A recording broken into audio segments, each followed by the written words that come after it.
Mateo, ang henyo. Credit to the author. M-721-30. Ang mga pangalan po na nandito ay galing sa mga name generator. Kung meron man pagkakatulad sa mga pangalan ng tao o lugar at pangyayari, ito ay tunay na hindi sinasadya. Hehe, nakababatang Kuya Yo, nasa bahay kaya si Master Crosswell? Nagkibit balikat si Omar at nagtanong. Si Omar ay isang utusan sa simula pa lang. Ang kasanayang ito ng kawalang hiyaan ay mas makapangyarihan kaysa sa isang mababang antas ng martial artist tulad ni Malcolm. Gaya ng dati, natatakot siya sa sisi ni Clarkson at hindi man lang humarap kay Malcolm, tinapos si Mateo sa isang suntok lamang. Ngayon, wala na siyang ibang magawa kundi ang pumunta sa kanyang pintuan at magmakaawa. Nagdilim pa ang mukha niya at kinausap si Malcolm ng may lubos na pamilyar na pag-unawa. Ngumisi si Malcolm nang makita ang sitwasyon at sinabing, hindi ba't si Lord Gu ito? Huwag mong tawagin ang isang mababang tao na tulad ko bilang kapatid mo para maiwasan ang pagbaba ng iyong katayuan. Punong-puno ng hinanakit si Malcolm kay Omar. Kung hindi niya sasamantalahin ang pagkakataong ito para mabawi ang kanyang itsura, paano siya makakalaya sa kanyang puso? Pero hindi alintana ni Omar ang sarkastiko sa mga salita ni Malcolm. Mayroon pa rin siyang nakakaakit na tingin habang sinasabi, tingnan mo ang sinasabi mo. Ako, si Omar, ay isa lamang lingkod ng pamilya Go, at isa rin akong mahirap na tao sa sinaunang marangyang lungsod na ito. Bakit kailangan pang pahirapan ni nakababatang Yo ang mga bagay para sa akin? Alam kong hindi pa rin nasisiyahan si nakababatang Yo sa insidente noong araw na iyon. Pero nahihirapan din si nakababatang Yo, di ba? Ngayon, unang dumating si nakababatang Yo para hanapin si Master Crosswell para kumilos. Isa pang bagay ay ang espesyal na pagpunta at humingi ng tawad kay nakababatang Yo. Kailangang kilalanin na ang Omar na ito ay talagang may kakayahan. Ang mga salitang sinabi ay walang kapintasan, bahagyang pinag-iisipan ang pangyayari noong araw na iyon. Kung isa lamang itong bata at walang karanasang batang lalaki, malamang ay agad siyang maluha sa pasasalamat, at tatawagin si Omar na parang kapatid niya. Kahit gaano pa kasama ang pakikitungo ni Malcolm, isa pa rin siyang tusong matandang Zorro. Para kay Omar na gustuhing takpan ang kanyang mga mata ng ganoon kadali, paano naging ganoon kadali iyon? Hey, Stuart Gu, huwag mo akong bigyan yan. Kung ano man ang meron ka, sabihin mo agad. Kung wala, umalis ka agad para sa akin. Si Master Crosswell ay abala at walang oras para sayangin sa isang katulong na tulad mo, walang pakialam na sabi ni Malcolm. Nakaramdam ng kalayaan si Malcolm sa kanya puso. Ilang araw pa lang ito, at lahat ng mukha na sana'y matagpuan ay nabawi na. Hindi ba't pinaligaw mo ang iyong ama ng araw na iyon? Ngayon, tumakbo ka sa abot ng iyong makakaya para hanapin ang iyong ama. Hindi ba't sinabi mong hindi ka pantay mo ang ama mo noong araw na iyon? Hehe, ngayon, ikaw na ang utusan. Lumipas ang ilang araw, ang relasyon ni Malcolm at Mateo ay nagkaroon na ng malalaking pagbabago. Kahit na patuloy siyang tinatawag ni Mateo na kanyang nakatatandang kapatid, alam ni Malcolm sa sarili na nasa ibang antas siya kumpara kay Mateo. Tingnan mo nga, anong klaseng mga tao ang nakasalamuhan ni Master Crosswell. Sina Toby yan, Frederick, Motion Sawyer, sino sa kanila ang hindi isang pangunahing tauhan sa sinaunang marangyang lungsod kung saan manganginig ang buong lungsod kapag tinatapakan nila ang kanilang mga paa. Pero kahit na ganoon, binigyan pa rin ni Mateo si Malcolm ng pakiramdam na parang simoy ng hangin sa tagsibol. Nakita ng malinaw ni Malcolm na ang nagbago ay ang sarili niyang kaisipan lamang. Ang pakikitungo sa kanya ni Mateo ay hindi naiiba mula sa simula. Kaya sa paningin ni Malcolm, si Omar ay isa lamang talagang katulong, habang ang kanyang pagkakakilanlan ay mas mataas kaysa kay Omar. Malinaw na nakatalikod si Omar sa pader sa pagkakataong ito at handa na siyang ibigay ang kanyang kawalang hiyaan ng todo. Ang dahilan ng pagpunta ko, hindi pa ba malinaw kay nakababatang Kuya Yu? Nais ng guna ito na makipagkita kay Master Crosswell at imbitahan siyang tingnan ang sakit ng panganay na binibini. Ano man ang mga termino, huwag mag-atubiling sabihin ito ni Master Crosswell. Habang nagsasalita siya, naghukay si Omar ng singsing na pangimbak at iniabot ito kay Malcolm, sabay sabi ng may pagkutya. Ito ay isang maliit na token mula kay Kuya. Nakababatang Kuya Yo, tanggapin mo na. Pagkatapos ng bagay na ito, may kaunting bagay pa rin si Kuya. Alam kong paborito ni Master Crosswell ang nakababatang kuya. Hanggat gagawa ka ng exception, nakababatang kuya, ang bagay na ito, maaari nating ayusin ito sa pamamagitan ng pag-uusap, hindi ba? Nakaramdam ng sakit si Omar sa kanyang puso. Gumugol siya ng buong puso sa pagkakataong ito para maayos ang relasyon nila ni Malcolm. Sa loob ng storage ring na iyon, mayroong 1,000 low-grade Earth Essence Crystals. At ang 1,000 low-grade Earth Essence Crystals na ito ay katumbas na ng ikalimang bahagi ng kanyang ipon. Kailangang malaman ng isa na ang mga low-grade Earth Essence Crystals at merit points ay maaaring ipagpalit ng paisa-isa. Ibig sabihin din nito ay binigyan ni Omar si Malcolm ng 1,000 merit points ng sabay-sabay. Napakalaking halaga talaga nito. Gumamit si Malcolm ng banal na sentido upang siyasatin ang singsing na imbakan at kumabog din ang kanyang puso sa kaba. Talagang dinudugo ang matandang ito sa pagkakataong ito. Pero nagmukhang gulat si Malcolm at sinabing, ito. Stuart Gu, hindi naman sa ayaw kitang tulungan, seryoso talaga si Master Crosswell na abala. Nagngalit si Omar hanggang sa makagawa ito ng tunog ng pagngangalit at humanap pa ng isa pang imbakan, sabay sabing, nakababatang Kuya Yu, natural lang na alam kong abala si Master Crosswell. Alam mo naman siguro ang sakit ng panganay na binibini ng pamilya natin. Mas mabuti pang magligtas ng buhay kaysa magtayo ng 7 palapag na pagoda. Ako naman, si Old Gu, ay may ganito lang na ipon. Mukhang kawawa si Guming, palihim na pinapasaya si Malcolm sa loob-loob niya. Tinanggap niya ang singsing na pangimbak at tiningnan. Sa loob nga ay may ilang magagandang bagay. Ang halaga ay malamang nasa humigit kumulang 500 merit points o higit pa. Sige. Dahil sa sinseridad ni Stuart Go, kakausapin ko si Master Crosswell. Kung papayag ba siya o hindi, hindi ko magagarantiya. Nahihirapang sabi ni Malcolm. Hindi mahalaga, hindi mahalaga. Alam kong paborito ni Master ang nakababatang kapatid na Yu. Tiyak na bibigyan ka ni Master ng ganitong mukha. Mariing papuri ni Omar kay Malcolm. Natural lang na nasisiyahan din si Malcolm. Dati, umaarte siyang parang apo sa harap ni Omar. Ngayon, nagbago na ang ihip ng kapalaran. Si Omar na naman ang umaarte na parang apo sa harap niya. Ang pakiramdam ng tagumpay na ito ay talagang nakakapresko. Itinabi ni Malcolm ang dalawang singsing na pangimbak, tumalikod, at pumasok sa manor. Nang sandaling nawala ang kanyang anyo, dumilim ang mukha ni Omar. Humph! Bulag at pabayak ang hanggal. Ang lakas ng loob mong umakyat sa ulo ko. Ang lakas ng loob mong kunin ang gamit ng lolo mo, pagod na pagod ka na sa buhay. Kapag natapos na ang lahat, hindi ka lang iluluwa ni Lolo Go, hahayaan pa kitang mawala sa sinaunang lungsod ng Karangyan. Nagngalit ang mga ngipin ni Omar sa puot. Hahaha. Nakakasya. Talagang nakakasya. Kuya Crosswell, kuya, ako, ay palaging nakasuksok ang aking buntot sa pagitan ng aking mga binti at kumikilos ng masunurin sa sinaunang marangyang lungsod na ito. Sino man ang makilala ko, yuyuko ako at kakageten. Ngayon, dahil nakikinabang ako sa pakikisama kay Kuya Crosswell, sa wakas ay maitataas ko na ang aking ulo. Narito, ito ang mga bagay na ibinigay sa akin ni Omar upang ipakita ang kabanalan sa ama. Sa pagkakataong ito, siya ay nagdugo ng husto. Pagpasok niya sa bahay, parang lumulutang ang buong pagkatao ni Malcolm. Pero ikinumpas ni Mateo ang kanyang kamay at nakangiting sinabi, ibinigay sa iyo ni Omar ang mga bagay na iyan at pati na rin ang mga utang niya sa iyo. Itago mo na lang yan para sa iyong sarili. Gusto niyang kunin ang buhay ko. Paano niya magagawang malampasan niya ang balakid na ito? Ang nasa likod ay ang tunay na palabas. Medyo nahihiya si Malcolm habang sinasabi niya, ito. Kuya, medyo alam ko pa rin ang sarili kong mga limitasyon.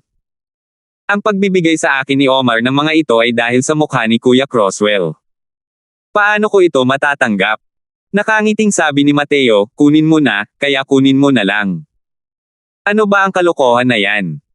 Kung tinuturing mo akong kapatid, itabi mo na lang para sa akin. Nang marinig ang sinabi ni Mateo, dali-daling sinabi ni Malcolm, sige, itatago ko na yan. Pero, naintindihan ko na ng husto itong si Omar sa pagkakataong ito. Madalawang mukha ang lalaking ito, wala talagang kwenta. Noong nakaraan, pinaponte pa niya si Ponce para patayin ka. Sa pagkakataong ito, wala na siyang ibang magawa kundi ang pumunta at yumuko sa atin.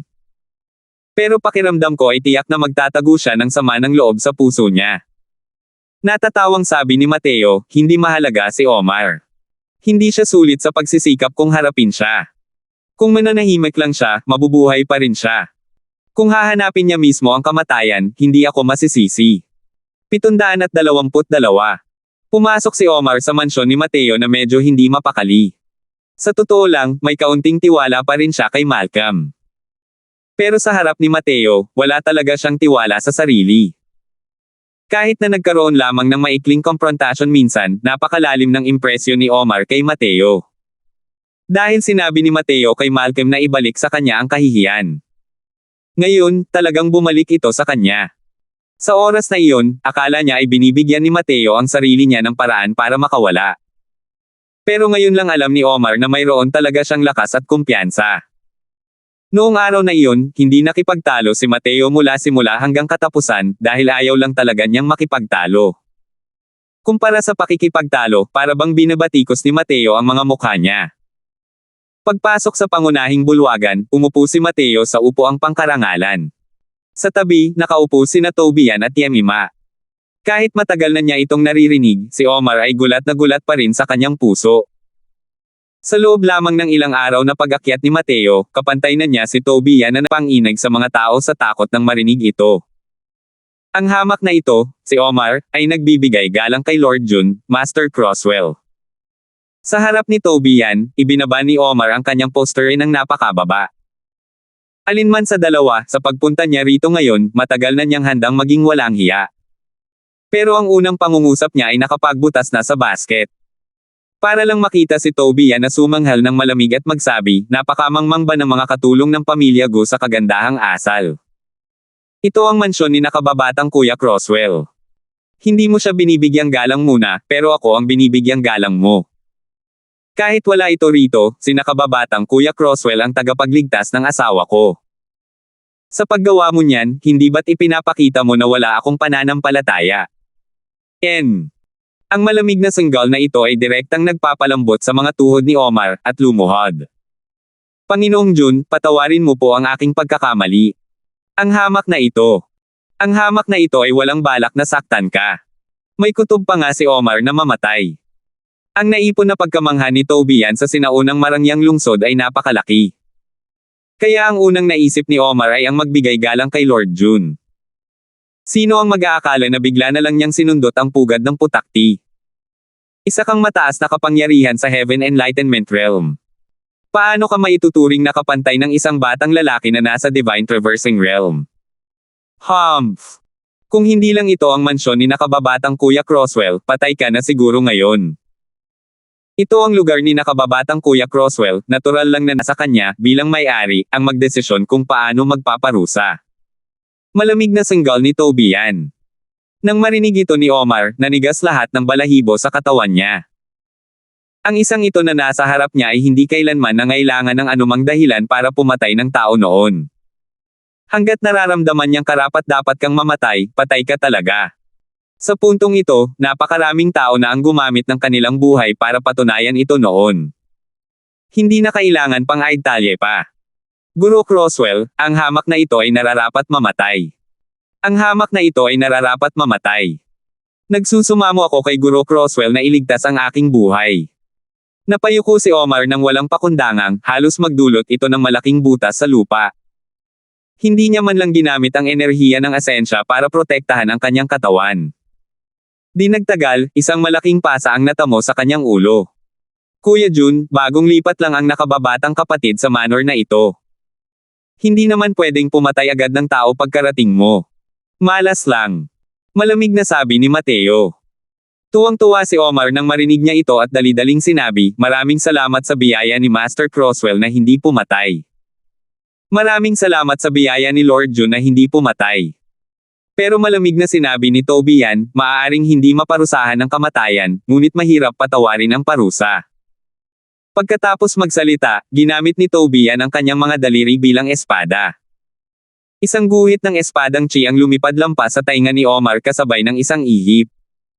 Ramdam lang ni Omar ang lamig sa tainga niya at hindi man lang siya nag-react. Kung medyo nakahilig lang ng kaunti ang daliring iyon kanina, sa isubog ang ulo niya na parang pakwan. Ngunit di nagtagal, isang matinding sakit ang damapo na tumatama sa pinakamalalim na bahagi ng kanyang puso. Arg! Ang tenga ko! Tinakpe ni Omar ang tainga ng sariwang dugong umaagos palabas, sumakit ang katawan hanggang sa gamulong siya sa sahig. Magingay ka pa, kahit pabigyan ko ng mukha ang nakababatang kapatid na si Croswell at hindi kita patayin dito, imposibleng makabalik ka pa ng buhay sa pamilya Gu. Tila galing sa mundo ng mga patay ang mga salita ni Tobian.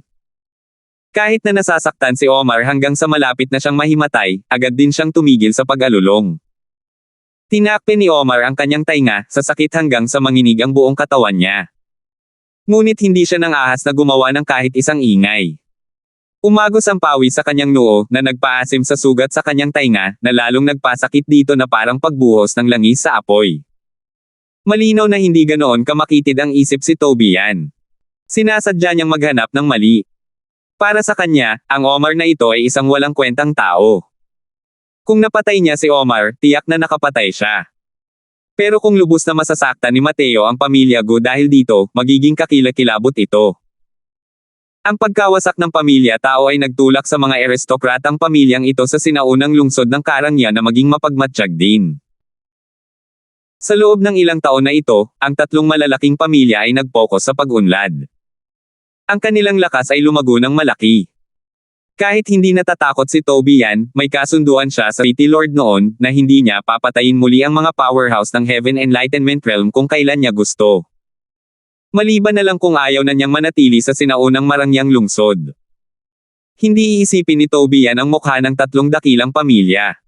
Pero ang mukha ng City Lord, kailangan pa rin itong isaalang-alang ni Tobian. Ang Panginoon ng lungsod ay hinirang ng isang banal na lupain.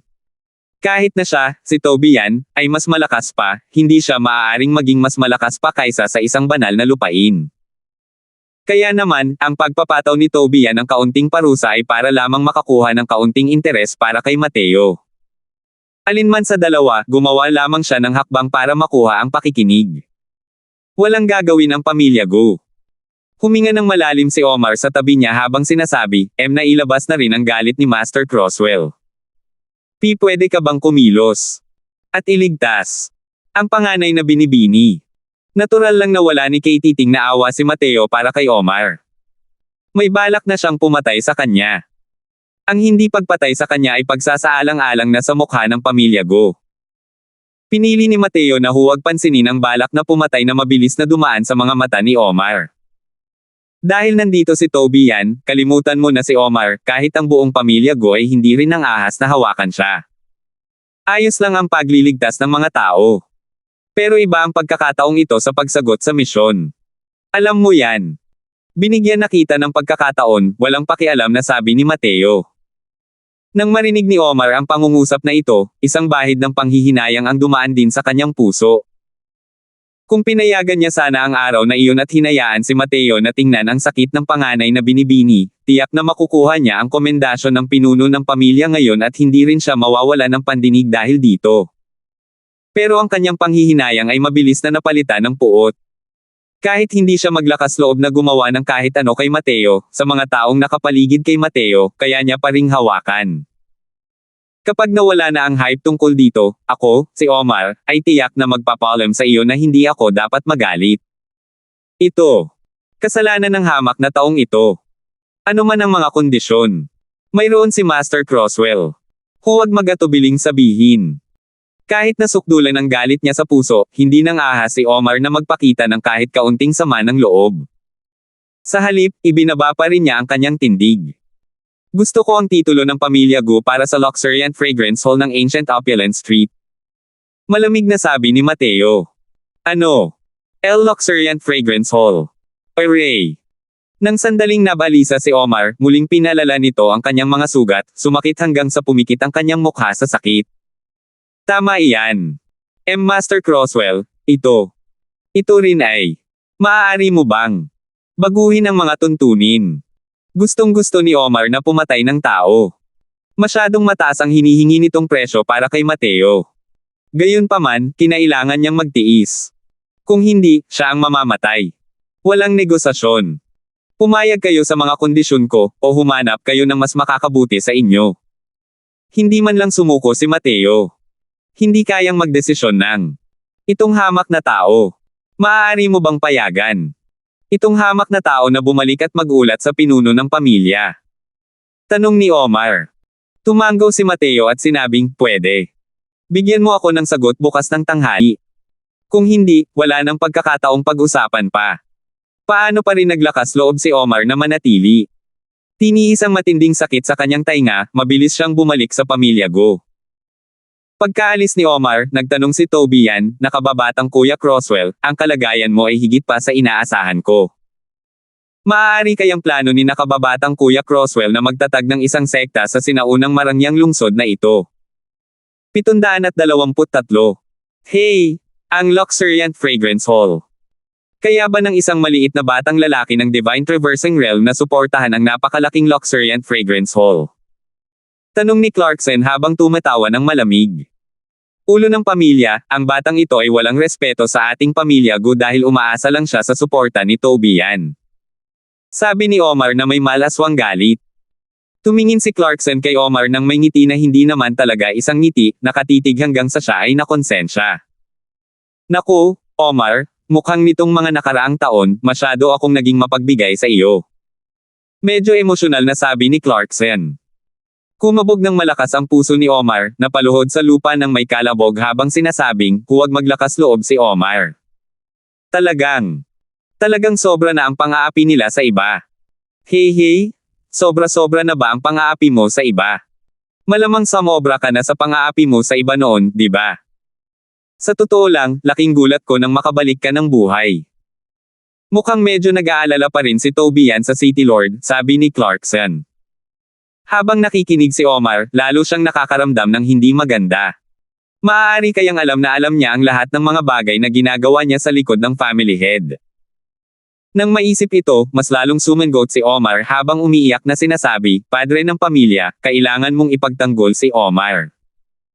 Pinuntahan ko si Mateo para imbitahan siya, pero nasira niya ang tenga ko sa kahit anong salita. Ito. Minamaliit ka lang nito. Hindi napansin ni Omar ang unti-unting paglamig ng ekspresyon ni Clarkson. Omar, ito na ang huling pagkakataon na ibibigay ko sa iyo. Nang inig si Omar, agad na nawala ng malay ang buong katawan niya. Alam niyang wala nang may tatago pa sa paningin ng pinuno ng pamilya. Matalinong tao si Omar. Alam niyang lahat ng ari-arian niya ay bigay ni Clarkson. Dahil dito, wala siyang itinago, direktang ikinwento ang lahat ng nangyari nitong mga nakaraang araw. Siyempre, ang sinabi niya ay tiyak na may ilang pagkakaiba sa aktwal na sitwasyon, ngunit walang paraan upang mapatunayan ang mga ito. Matagal nang naging perpekto si Omar sa ganitong bagay. Kahit si Clarkson ay hindi rin makaintindi kahit kay titing na kutob. Gaya noong araw na pumunta siya para alisin ang misyon, nakasalubong niya sina Mateo at Malcolm. Ang kwento ay natural na mahina ang lakas ni Mateo ngunit minamaliit niya ang ibang tao, mas nagmumukha siyang manloloko. Kaya naman, hindi niya sila pinapasok. Ang puntong ito kasama ang kondisyong itinaas ni Mateo ay lalong nagparamdam sa mga tao na ito ang katotohanan. Tunay nga, pagkatapos makinig ni Clarkson, ang lamig ng dating nararamdaman niya ay lubos na nabawasan, at malamig niyang sinabi, mabuti na lang at tapat ka. Kung naglakas loob ka pa ring itago ito nang hindi na kailangang kumilos pa si Tobian, papaalisin na rin kita. Pinagpawisan ng husto si Omar sa kanyang puso, pakiramdam niya ay nakapaglibot siya ng isang beses sa mga pintuan ng impyerno at pabalik-balik. Pero dahil sa pagkakaintindi niya kay Clarkson, dapat sana'y nalampasan na niya ang balakid sa pagkakataong ito.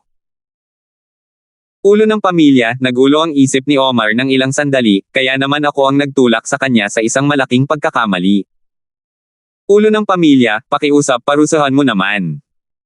Kahit nakahanga-hanga si Mateo, hindi naniniwala ang nasasakupang ito na mas malakas pa siya kaysa kay Lord Shuming, kaya naman gagawa ako ng paraan laban sa kanya. Gumamit si Omar ng panlilinlang. Tumanggaw si Clarkson at sinabing, sa totoo lang, nahihirapan din akong paniwalaan na ang isang batang lalaki ng Divine Traversing Realm ay maaaring maging mas malakas pa kaysa kay Sherlan. Hindi lang talaga kayang ipagpaliban ang sakit ni Michelle. Kung gusto niya ang luxuriant fragrance hall, ibigay mo na lang sa kanya, basta't magagamot niya ang sakit ni Michelle. Kinaumagahan ng ikalawang araw, pumunta sina Tobian at Mateo sa pamilya Go. Personal silang tinanggap ni Clarkson. Sa kanyang tabi, kasama niya ang isang mukhang matalinong matanda. Pagkatapos mag-usap ng kaunti ang magkabilang panig, sinabi ni Clarkson, Master Croswell, kailangan ko po kayong abalahin dahil sa sakit ng anak ko. Ang pagkuha ng pera ng mga tao para maiwasan ang kapahamakan para sa kanila, natural lang na bahagi ito ng mga tungkulin nitong si Croswell, malamig na sabi ni Mateo. Siya at ang pamilya Go ay malamang na mahirap maging magkaibigan, kaya hindi rin siya magalang. Maliban na lang, malamig ng ngiti ang sinabi ng matandang iyon, hey, hindi matanda ang edad, hindi maliit ang tono. Isang sanggol na hindi pa ganap na tumutubo ang buhok ay nangangahas ng magpahayag na isa siyang guro. Tunay na walang alam sa kalawakan ng langit at lupa. Ang matandang lalaking ito ay malinaw na ang Sherlyn mula sa mga salita ni Clarkson. Ginagamot ni Mateo ang sakit ng anak ni Clarkson ngayon. May mga salitang hindi niya masabi. Ang pagpunta rito ni Sherlyn ay para lang masabi ang mga salitang hindi niya masabi. Sumulyap si Mateo sa kanya at walang pakialam na sinabi, una, ang pagiging matanda ay hindi dapat maging hadlang sa ambisyon. Sa paggamot ng mga sakit at pagpapagaling ng mga tao, kailangan tingnan ang tunay na kakayahan. Dahil hindi pa gumagaling ang sakit ni Miss Gu, natural lang na wala sa sarili mong respetadong kakayahan ang kakayahang ito. Pangalawa, ang titulong master ay tinawag ng lahat ng iba. Hindi ko pa ito nasabi noon. Pero hindi ko naramdaman na hindi naaangkop ang pagtawag sa akin bilang master. Pangatlo, sino ka? Ikaw. Hindi mo nga kilala ang matandang ito at nang ahas ka pang magmura dito. Hindi ko pa nakikita ang sakit na ito at ang itsura mo ay parang kaya mong harapin ang kahit ano. Sa tingin mo ba talaga ay isa kang alchemy emperor? Galit na galit si Sherlyn kay Mateo hanggang sa tumilapon ang balbas niya at tumitig siya. Kalokohan yan. Bakit ko pa kailangang makilala ka? Isa pa, kahit hindi ako isang alchemy emperor, ang sakit ni Miss Go, siguradong kaya ko itong gamutin. Sabi ni Mateo sabay tawa ng malamig. Mayabang at walang muwang na bata. Ngayon, kung hindi mo magagamot ang sakit ni Michelle, pagbabayaran kita sa iyong labis na kay-abangan. Labis na nagalit si Sherlyn kay Mateo. Ngunit sa oras na ito, si Tobian na hindi nagsalita ay nagbuka ng kanyang bibig. Mukhang matagal nang hindi kumikilos itong si June. May mga tao na sa sinaunang lungsod ng Karangyan na hindi naaalala ang pag-iral nitong si June. Nagbabanta. Hubad na nagbabanta. Pero si Tobian ay palaging dominanti. Nagbabanta sa isang alchemy saint sa harap ng mga pinuno ng 3 dakilang aristokratang pamilya, si Tobian lang ang makakagawa niyan. Biglang nagkaroon ng impresyon si Clarkson sa tabi. Sina Mateo at Tobian, ang 2 taong ito na nagsasama ay talagang perpektong magkapareha. Itinuring ng 2 taong ito na pare-pareho ang lahat ng hindi nila napapansin, na nagpapakita ng kapansin-pansing pagkakahawig ng kay-abangan. Hindi napigilan ni Sherlyn ang pagyanig ng marinig iyon. Ang kahangahangang momentum kanina ay agad na naglaho na parang ambon at usok. Nawala ang kanyang pag-iisip dahil sa galit dahil kay Mateo kanina at nakalimutan niya na nandyan lang pala si Tobian sa tabi niya ng ilang sandali. Palaging sumusunod si Tobian sa tabi ni Mateo ngayon, parang tagasunod niya. Napakadaling makaligtaan ng mga tao ang kanyang pag-iral. Haha, mas kaunti ang sinasabi ng lahat. Sina Master Croswell, Brother June at Brother He ay parehong mga pinarangalan na panauhin ng gun ito. Mahalaga ang pagkakaisa, mahalaga ang pagkakaisa. Nakita ni Clarkson na hindi tama ang momentum at dali-daling lumabas upang pahusayin ang sitwasyon. Malamig na sumangot si Sherlyn at inikat ang ulo, hindi na nagsalita. Pamilya Gu, sa tingin ko ay huwag na tayong mag-aksaya ng oras. Dumiretso na tayo sa anak mo roon, sabi ni Mateo. Hindi maganda ang impresyon ni Mateo sa pamilyang Go at ayaw niyang mag-aksaya ng oras dito. Iyon ang pinakamabuti. Sabi ni Clarkson. Pumasok ang grupo ng mga tao sa mga panloob na silid ng pamilya Go at umikot ng isang malaking daan. Inakay talaga ni Clarkson si Mateo papasok sa isang piitan. Labis itong ikinagulat ni Mateo. Dahil nalaman niya mula kay Malcolm doon na ang anak na ito ni Clarkson ang natitirang lahi mula sa kanyang unang asawa. Karaniwan ng mahal ito ni Clarkson. Nilipol pa nga ni Clarkson ang luxuriant fragrance hall ng walang pag-aalinlangan para iligtas siya. Sa isang sulyap, makikita ang pagmamahal niya rito. Pero bakit nga ba siya ikinulong ni Clarkson sa isang piitan na hindi naman nasal ayan? Habang papalapit sila sa isa't isa, lalo silang lumalamig sa hindi kapani-paniwalang paraan. Nang maglakad sila papunta sa kailaliman, nakita ni Mateo ang isang kama ng yelo. Sa kama ng yelo ay nakahiga ang isang babaeng nakasuot ng damit na kulay langit. Pero ang mga kamay at binti ng babaeng iyon ay talagang nakotilian ng mga cade ng metal. Ito ang anak ko, si Michelle. Simula 3 taon na ang nakalilipas, nagka-depression siya, at agad na pumapatay ng mga tao. Dahil wala nang ibang magawa, ang magagawa ko na lang ay ang pagtatali ng mga kamay at binti niya, paliwanag ni Clarkson. 724. Pumatay kayo. Mga demonyo kayong lahat. Papatayin ko kayo. Nang matuklasan ni Michelle na may mga taong dumarating, agad siyang naging napakalakas, ginamit ang lahat ng kanyang lakas sa kagustuhang tanggalin ang mga hadlang ng mga cade ng metal. Nang makita ang ganitong sitwasyon, bahagyang nagkunot ang noo ni Mateo. Naku, naihanda ko na ang Dream Soul Incense para sa iyo. Ikaw ba mismo ang gumagawa nito? Gaya ng sinabi niya, naghagi si Sherla ng maikling insenso kay Mateo. Pero hindi inabot ni Mateo ang kanyang kamay para saluhin ito, hinayaan niyang mahulog ang maikling insenso sa lupa. Ang Dream Soul Incense ay isang uri ng mabangong pampabango na kayang magpatulog sa mga tao. Mayroon itong tungkuling pakalmayan ng kaluluwa at espiritu. Nahirapan ng mga alchemist na kunin ang pulso ni Michelle dahil sa sakit nito. Natural na naging kapaki-pakinabang ang Dream Soul Incense na ito. Nang makitang ganito si Mateo, nagalit si Sherlan. Punk! Anong ibig sabihin nito? Malamig na sabi ni Mateo, ang sakit ni Miss Go ay kasalukuyang nasa estado ng outbreak illness sa oras na ito. Maraming bagay na may kaugnayan sa sakit ang natural na mabubunyag din sa oras na ito. Ginagamit mo ang Dream Soul Incense para patulugin siya, paano kung mali ang diagnosis mo dahil dito? Wala kang ang ganitong elementary na kaalaman, hindi ko talaga alam kung paano ka, itong alchemy saint, nagkaroon nito. Hindi napigilan ni Sherla na mabilaw ka nang marinig iyon. Sa totoo lang, pinagdududahan ng punk na ito ang lakas ng kanyang alchemy saint. Pero bawat salita ni Mateo ay makatwiran. Hindi niya talaga kayang pabulaanan. Maging sina Clarkson at Toby na nasa tabi na hindi nakaintindi ay palihim ding tumango nang marinig ito. Malinaw na malakas ang argumentong ito. Hindi napigilan ni Clarkson na sumulyap kay Sherlan. Nang masuri niya si Michelle, hindi ba't ginamit niya ang Dream Soul Incense para patulugin si Michelle? Napaka-ignorant. Hindi gumagamit ng Dream Soul Incense, gusto kong makita kung paano mo kukunin ang pulso. Sabi ni Sherlan nang may malamig na ngiti. Nang maramdaman ang titig ni Clarkson, nag-aalab din ang mukha ni Sherlan. Pero kung hindi mo mapatulog si Michelle, paano ko kukunin ang pulso? Kung gayon, idilat mo ng malaki ang iyong mga mata at tumingin ng maayos. Lumapit si Mateo ng ilang hakbang at lumapit pa ng kaunti kay Michelle. Pagkatapos, iniunat niya ang kanyang hintuturo. Isang bakas ng maputlang dilaw na sinulid na seda ang lumabas mula sa kanyang hintuturo. Ang pinong sinulid na ito ay talagang pinaikli at nabuo gamit ang enerhiya ng asensya. Nang makita ang eksenang ito, hindi napigilan ni Sherlan ang pagbabago ng husto habang hinayaan niyang dumulas ang kanyang dila at sinabing, pagbasa ng pulso ng sinulid na sutla. Hindi alam ni Clarkson ang tinatawag na pagbasa ng pulso gamit ang essence silk thread.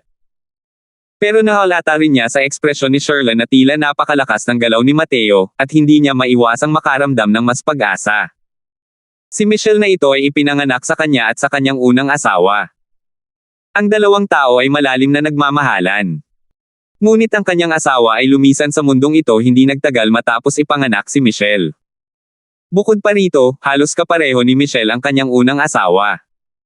Kaya naman, palagi rin siyang pinagpupala ni Clarkson. Sino ang mag-aakala na si Michelle ay magkakaroon ng kakaibang sakit? Kahit si Sherlan na kumilos ay hindi rin mahanap ang sanhi ng sakit. Kung iiwan din siya ni Michelle, siguradong magdurugo talaga si Clarkson. Kaya naman, hindi siya nagatubili na pumayag kay Mateo, gamit ang luxuriant fragrance hall bilang bayad sa pagsusuri upang gamutin si Michelle. At sa oras na ito, ang sinulid na seda na lumabas mula kay Mateo ay unti-unting gumapang papunta sa braso ni Michelle, pagkatapos ay umabot sa mga meridian mula sa kanyang braso. Nang makita ang eksenang ito, bahagyang nagpakita ng pagkamangha ang mukha ni Clarkson. Kahit hindi niya alam ang tinatawag na pagbasa ng pulso gamit ang Essence Silk Thread, ang galaw na ito ni Mateo ay sapat na para ipahiwatig na siya ay pambihira. Ang mga martial artist na naglalabas ng Essence Energy ay kadalasang para sa paghahangad ng mas matinding mapanirang kapangyarihan. Ang control sa Essence Energy ay nasa estilo ng Crudo. Pero ang galaw na ito ni Mateo ay nangailangan ng napakagandang kontrol sa enerhiya ng Asensya.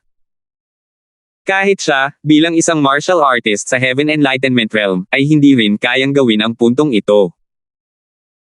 Ang ganitong uri ng kasanayan, nang hindi dumadaan sa paulit-ulit na pagpapatibay, ay imposibleng makabisado. Kung tungkol naman kay Sherlan, ang pagkamangha sa kanyang puso ay mas matindi pa kumpara kay Gu Chonshan. Hindi alam ni Clarkson, pero si Sherlan ay isang alchemy saint powerhouse. Ang tanging alchemy saint powerhouse ng sinaunang Marangyang lungsod.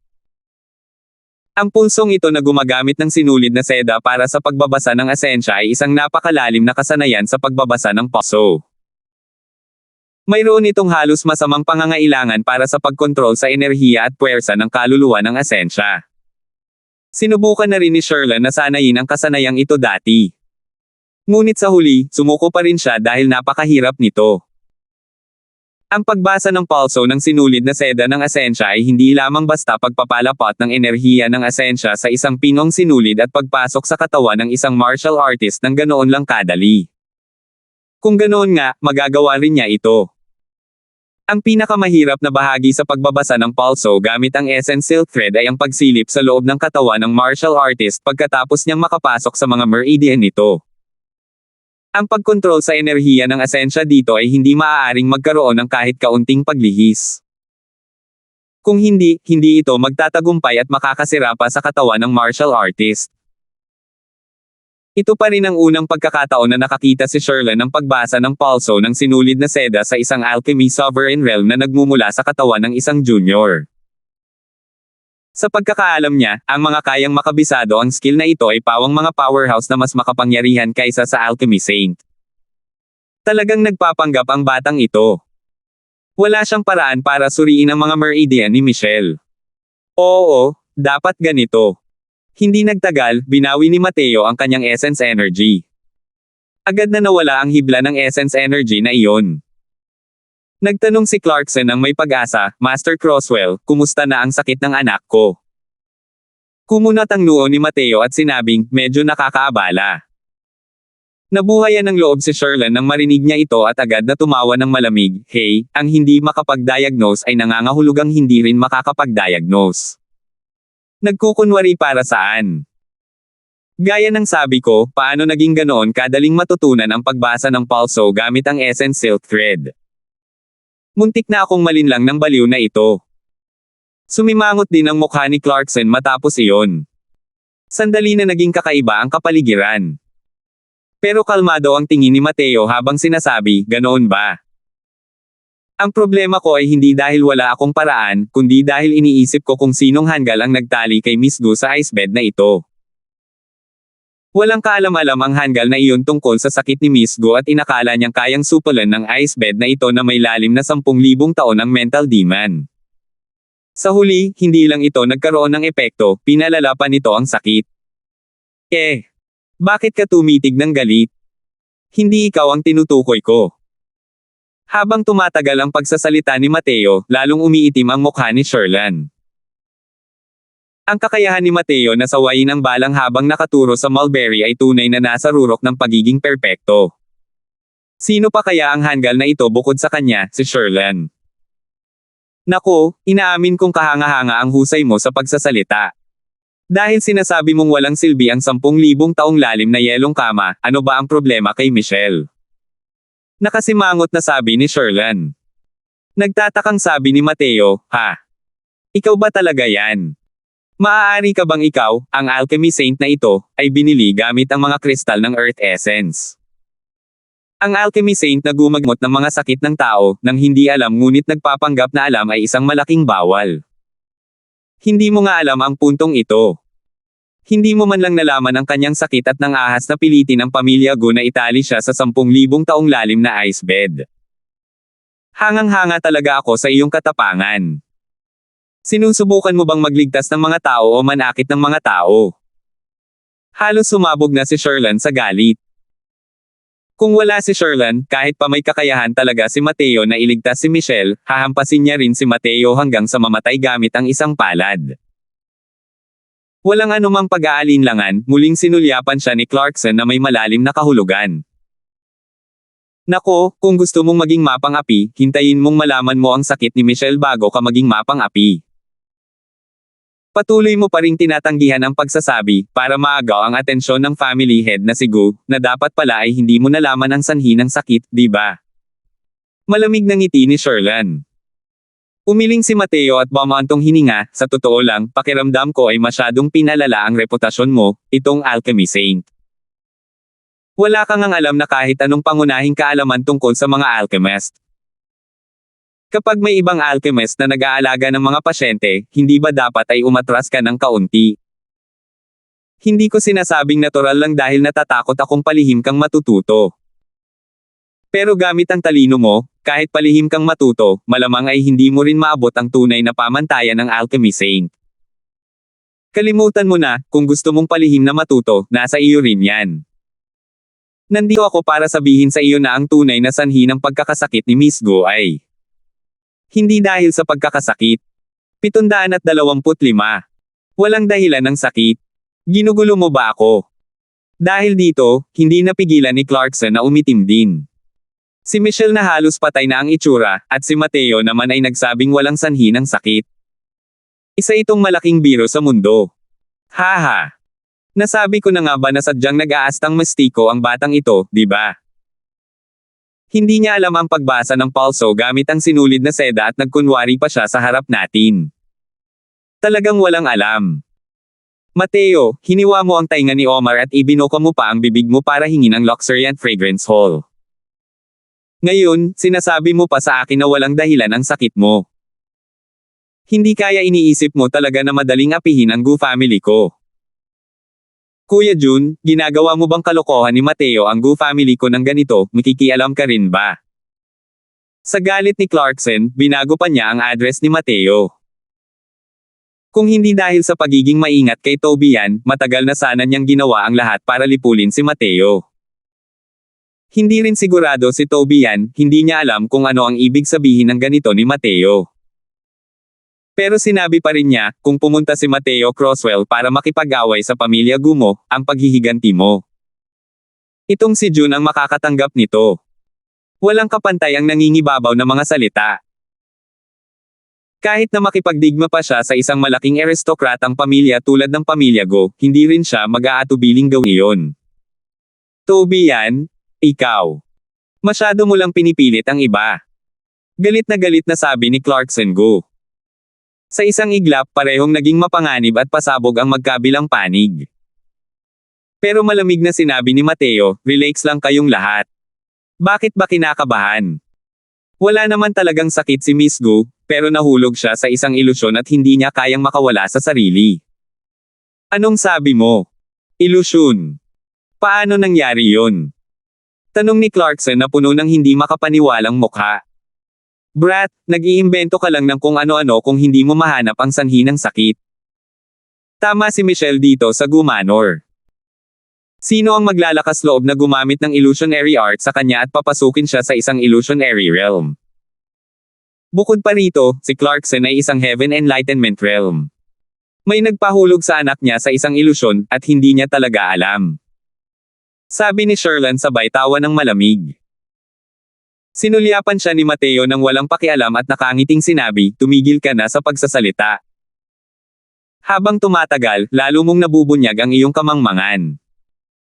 Kaya tumahimik ka na lang at makinig ka sa akin na sabihing tapusin mo ng maayos, ha? Ikaw. Sige, gusto lang makita ng matandang ito kung ano ang masasabi mo. Malamig na sanggal ni Sherlan. Tungkol sa dahilan ni Mateo, kalimutan na natin si Clarkson kahit si Toby yan ay hindi talaga naniwala. Para mahulog ang mga tao sa isang ilusyon, sa huli ay nangailangan ito ng ilang panlabas na tungkulin. Ngunit sa kanilang lakas sa Heaven Enlightenment Realm, wala silang nakitang anumang mali kay Michelle.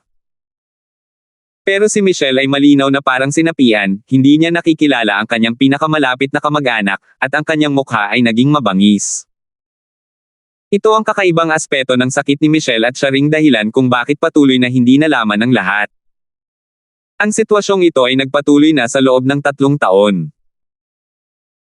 Kung may maglalagay ng illusionary arts kay Michelle, gamit ang lakas ni Clarkson, imposibleng hindi ito matukoy, maliban na lang kung ang lakas ng caster ay umabot na sa antas ng langit. Pero kung mayroon talagang isang taong kayang umabot sa ganoong antas, paano nila magagawang mahirapan ang isang batang babae? Walang katuturan ang lahat ng ito.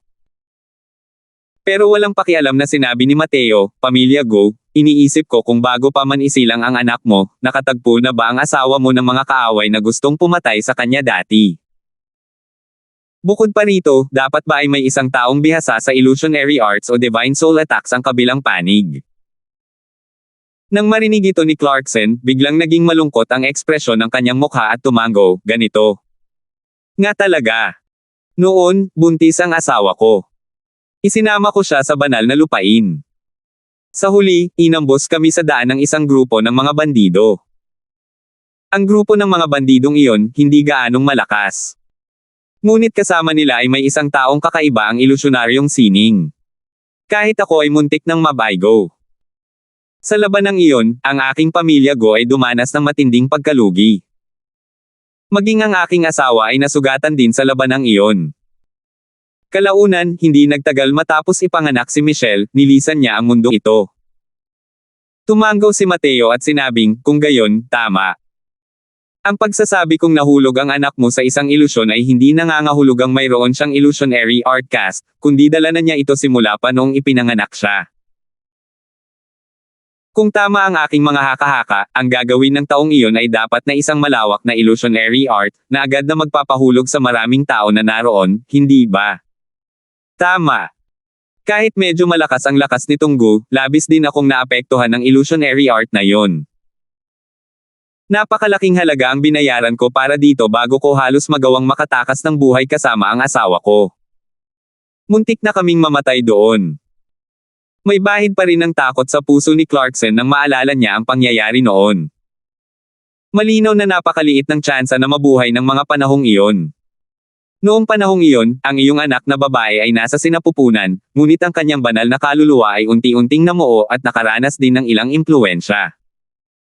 Dahil lamang sa proteksyon ng katawan ng ina, ang kanyang impluwensya ay hindi masyadong malaki. Ngunit ang kaunting impluwensyang ito ay tahimik na nakatago sa kanyang banal na kaluluwa.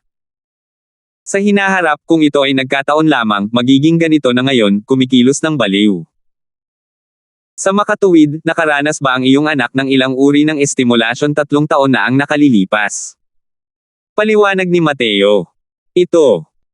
3 taon na ang nakalilipas, nagkagusto siya sa isang punk at gusto niya itong makasama. Pero hindi ako pumayag at ikinulong ko siya. Sino ang mag-aakala na ganito pala ang mangyayari? Noong una, akala ko nagkukunwari lang siyang baliw. Pero kalaunan, nang talagang pumatay na siya ng mga tao, saka ko lang nalaman na may mali pala sa kanya. Talagang parang Diyos si Master Crosswell, na nahuhulaan ang bagay na iyon ng malapit sa marka na parang nakita mo mismo sa pamamagitan lamang ng pagdiagnose ng pulso. Talagang kahanga-hanga. Kanina, kung paano nakasakit ang guna ito, Master Crosswell, huwag po sana kayong mag-offend. Yumuko si Clarkson kay Mateo at sinabing. Ikinumpas ni Mateo ang kanyang kamay at sinabing, "Ikaw, bilang isang ama, naiintindihan ko ang ganyang ugali." Pero ang lalaking ito ay patuloy na kumakaway, nakakainis hanggang sa sukdulan. Na kahit ano pa ang alchemy saint, mayroon ka pa bang sasabihin ngayon?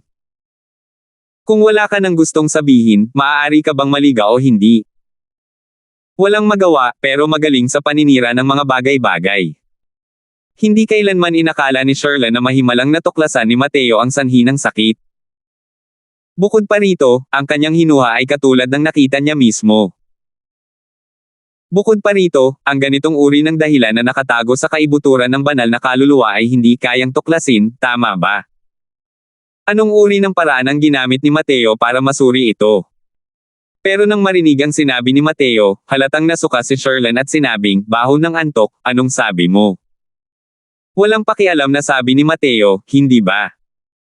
Bakit kayang supalan ng yelong may 10,000 taong lalim ang mga mental na demonyo? Ito ay dahil maaari itong magkaroon ng epekto sa pagsugpo sa banal na kaluluwa. Ang ganitong uri ng ilusyonaryong sining na namumuo sa kaibuturan ng banal na kaluluwa ay hindi magiging masyadong mapanganib para sa mga martial artist. Kahit na hindi magamot, si Miss Go ay maaaring ganap na makalusot sa pamamagitan ng pag-asa sa kanyang sariling puwersa ng kaluluwa pagkatapos ng ilang buwan. Ngunit itinali mo siya sa yelong may 10,000 taong lalim, pinipigilan ang kanyang banal na kaluluwa, na sa halip ay pinapalakas ang epekto ng ilusyonaryong sining. Sinabi mong wala kang makakamit, ngunit magaling kang sumire ng mga bagay-bagay. Medyo magaan ba iyon o hindi? Paulit-ulit na nagbago ang ekspresyon ng mukha ni Sherlyn dahil sa mga sinabi ni Mateo. Matalas ang kanyang pagsusuri. Ngunit sa ganitong paraan, siya ang naging pangunahing salarin kung bakit lumala ang sakit ni Michelle. Kung ganito, ano kaya ang magiging pananaw ni Clarkson sa kanya? Tunay ngang nagbago ang ekspresyon ng mukha ni Clarkson. Naging kakaiba ang ekspresyon niya nang tumingin kay Sherlyn. Kahit alam niyang hindi sinasadya ni Sherlyn, ang paratang ng kapabayaan sa kanyang anak na babae ay hindi madaling mapawalang bisa. Pero ang relasyon ni Sherlyn sa pamilya Go ay napakakaibigan. Hindi rin alam ni Clarkson kung paano niya ito haharapin kahit sandali. Kahit ano paman, si Sherlyn lang din ang tanging alchemy saint powerhouse ng Ancient Opulent City. Kahit na ang alchemy saint na ito ay tila hindi karapat-dapat sa titulong ito sa harap ni Mateo. 726. Ikaw. Nagsasalita ka ng walang ingat. Kung may kakayahan ka, pagalingin mo si Michelle. Kung hindi, huwag kang magsalita ng walang kabuluhan sa harap ng matandang ito. Galit na sabi ni Sherlyn.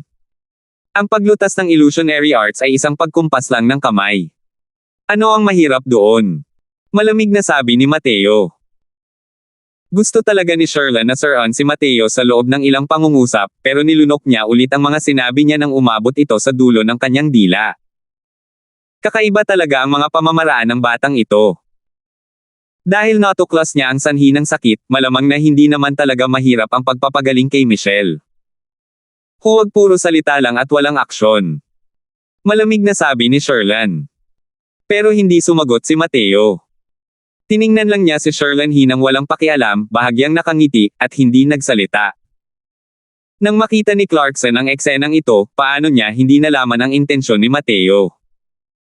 Nahihiyang nasabi na lang niya, kapatid na paano kung? Umatras ka muna sandali. Hindi napigilan ni Sherlyn na manigas nang marinig iyon. Nag-aalab ang kanyang tingin nang tumingin kay Mateo sa galit. Snort. Marangyang ikinumpas ni Sherlyn ang kanyang mga manggas at umalis. Hey! Sa wakas nawala na rin ang langaw. Pagkaalis ni Sherlyn, lumapit si Mateo kay Michelle, bumubulong ng mga oras ayon. Talagang nag-orasyon siya. Maya-maya lang, umalangaw-ngaw ang boses ni Mateo sa buong piitan sa wikang Sanskrit. Huwag. Huwag ka nang magsalita pa. Umalangaw-ngaw ang boses ni Mateo sa tenga ni Michelle, dahilan para maging parang nasasaktan ang ekspresyon ng mukha niya. Ngunit si Mateo ay walang pakialam sa pakiusap ni Michelle at matigas pa ring binibigkas ang mga oras ayon. Bigla na lang tumigil ang boses ni Mateo sa pagbigkas. Paglilinis ng kaluluwa. Mahinang sigaw ni Mateo. Ang mahinang boses na iyon na lumulutang sa piitan ay biglang bumuhos sa dagat ng kamalayan ni Michelle. Nanginig ang buong katawan ni Michelle ngunit hindi na siya nagpumiglas pa. Unti-unti ring nanlabo ang dalawang mata niya mula sa pagkalam. Lumingon si Mateo at sinabi kay Clarkson, Pamilya Go, maayos na ang anak mo. Pero nakatali na siya sa yelong ito na may lalim na 10,000 taon sa loob ng 2 hanggang 3 taon. Malaki ang naging pinsala nito sa kanyang banal na kaluluwa. Magbibigay ako ng race eta para sa sopas na panggamot. Pagkatapos uminom, gagaling din siya. Napansin ni Clarkson na ang nakakapinsalang hangin sa katawan ng kanyang anak na babae ay agad na natunaw sa hangin pagkatapos ng pag-iyak ni Mateo. Tunay ngang ganap na pinagaling ni Mateo ang sakit ni Michelle. Master Croswell, ang guna ito ay may utang na loob magpakailanman. Tuwang-tuwa at sabi ni Clarkson. Pero malamig na sinabi ni Mateo, "Hey, hindi kailangang maging magalang ang pinuno ng pamilya Go. Hindi ako karapat-dapat sa pasasalamat. Pinuno ng pamilya Go, huwag mong ikagalit ang gagawin ni Croswell. Huwag maglakas loob, huwag maglakas loob." Nang magpalit ng may-ari ang Luxuriant Fragrance Hall, pumukaw ito ng matinding ingay sa sinaunang Marangyang lungsod. Ang distrito kung saan matatagpuan ang Luxuriant Fragrance Hall ang pinakamaunlad na distrito sa Ancient Opulent City. Kahit anong uri ng negosyo ang gawin dito, lahat ay maaaring umunlad. Para sa pamilya Go, masasabing ang mararangyang halimuyak na hall na ito ay nagdadala ng mga bushel ng ginto araw-araw, ngunit ito ay inookupahan ng isang batang lalaki ng Divine Traversing Realm na hindi gaanong kilala. Nang matuklasan ng mga tao ang bagay na ito, napanganga ang lahat. Nagtataka ang lahat kung paano naaga ng isang batang lalaki ng Divine Traversing Realm ang ganitong kapirasong lupain mula sa mga kamay ng isang napakalaking higanti tulad ng pamilya Go. Ang lalong nagpangiwi sa mga tao sa pagkagulat ay ang pamilya Go, bilang isa sa 3 dakilang aristokratang pamilya, ay hindi man lang nagpakawala ng kahit isang utot. Napakaikli lang ng panahon simula nang umakyat si Mateo. Kaunti lang din ang mga taong nakasalamuhan niya. Ang kanyang kakayahan ay kasalukuyang kumakalat lamang sa mga matataas na antas ng sinaunang Marangyang lungsod. Bagamat maraming tao ang hindi nakakaalam ng kwento, lahat ay nagpigil ng sarili laban sa lumalakas na puwersang ito ng halos walang mga eksperto. Dahil nakikita ng lahat na sina Mateo at Tobian ay madalas na magkasamang naglalakbay. Tila napakalapit ng kanilang relasyon. Kung titingnan ang paraan ng pananalita at pag-uugali nilang dalawa, hindi ito mukhang relasyon ng isang senior at isang junior. Sa halip parang matalik na magkaibigan sila. Dahil nakatalikod si Tobian sa kanya, sino ang maglalakas loob na kumilos ng padalos-dalos ng walang maingat na pagsasaalang-alang. Sa araw na ito, magkasamang pumunta sina Mateo at Tobian sa isang kumpanya ng kalakalan sa lungsod. Nakababatang Kuya Croswell, kung naghahanap ka ng kolaborasyon, dapat mong hanapin ang Heaven's Destiny Trading Company na may pinakamalaking lakas. Bakit mo naman kailangang maghanap ng maliit na trading company tulad ng Meteor Trading Company? Naguguluhan na tanong ni Tobian. Tumutulong si Mateo sa paggamot ng sakit ni Michelle gamit ang Luxuriant Fragrance Hall dahil natural lang na may sarili siyang ideya sa kondisyong ito. Matapos makapasok sa Divine Realm, masasabing isa na lamang si Mateo sa isang nag-iisang kaluluwa. Dahil sa kagustuhan niyang mabilis na mag-cultivate, malinaw na kailangan niya ng mas maraming resources. Ngunit kasunod ng pag-angat ng nasasakupan ni Mateo, ang kanyang mga pangangailangan sa mga mapagkukunan ay lalong tumaas, at lalong naging mahal. Sa kasalukuyan niyang mga ari-arian, hindi niya talaga ito kayang bayaran. Noong nasa lower realms, umasa si Mateo sa isang malaking puwersa tulad ng Warland City at hindi na niya kinailangang mag-alala tungkol sa mga cultivation resources noon. Pero pagdating sa Divine Realm, nag-iba ang lahat. Kaya naman, ang agarang gawain ni Mateo ay ang makakuha ng mga kristal ng Earth Essence o Merit Points. Kung ganito nga, ang pagbebenta ng mga gamot ay natural na ang pinakakumikitang paraan, at ito rin ang pinakabihisan ni Mateo. Dahil nagbebenta ito ng mga gamot, kailangan niya ng matatag na mapagkukunan ng mga gamot na may espiritu. Natural lang na ang unang pagpipilian ay ang paghahanap ng isang malaking kumpanya ng kalakalan na magsusupply ng mga produkto. Ang ikinagulat lang ni Tobian ay hindi nakipagtulungan si Mateo sa nangungunang pangunahing kumpanya ng kalakalan ng Ancient Opulent City, ang Heaven's Destiny Trading Company. Sa halip, pinili niya ang isang pangalawang uri ng kumpanya ng kalakalan tulad ng Meteor Trading Company para makipagtulungan. Ngumiti si Mateo nang marinig iyon at sinabing, ang Heaven's Destiny Trading Company ay parang araw sa katanghaliang tapat sa Ancient Opulent City. Halos kalahati na ng bansa ang sakop nito. Paano tayo mabibigyan ng ganitong kalaking kapangyarihan, isang maliit na fragrant medicine pavilion? Sa pakikipagtulungan sa Heaven's Destiny Trading Company, wala tayong pantay na kapangyarihan, at hindi rin nila tayo bibigyan ng ganitong kapangyarihan. Sa halip na tatanggihan, mas makabubuting tiisin natin ang pangalawa sa pinakamahusay, at piliin ang Meteor Trading Company para makipagtulungan. Napakaliit ng negosyo ng Meteor Trading Company, at palagi silang lubusang nasusupol ng Heaven's Destiny Trading Company. Sa tingin ko, dapat ay gugustuhin nilang kumuha ng mas malaking bahagi ng merkado ng Ancient Opulent City. Tungkol sa pangalan ng bagong tindahang ito, matagal na itong naisip ni Mateo. Tatawagin itong Fragrant Medicine Pavilion. Malinaw na walang alam si Tobian tungkol sa bagay na ito. Saka lang niya napagtanto nang marinig niya ang paliwanag ni Mateo. Pero may isang puntong natural na hindi sasabihin ni Mateo kay Tobian. Malalim ang pagkakaibigan nila ng chairman ng Meteor Trading Company noong nakaraan. Sa buhay na ito, na umaakyat mula sa lower realms, natural lamang na kailangan niyang pumili ng isang kumpanya ng pangangalakal na mas malapit sa kanya. Ganito pala talaga. Hindi ko inakalang marami pa palang mga panlilinlang sa pagitan nito.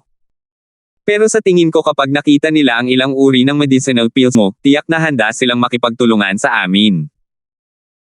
Ang ilang uri ng medicinal pills mo ay talagang hindi ka panipaniwala. Sabi ni Tobian na may nasasabik na tingin. Hinayaan ni Mateo na subukan niya ang iba't ibang uri ng medicinal pills dati.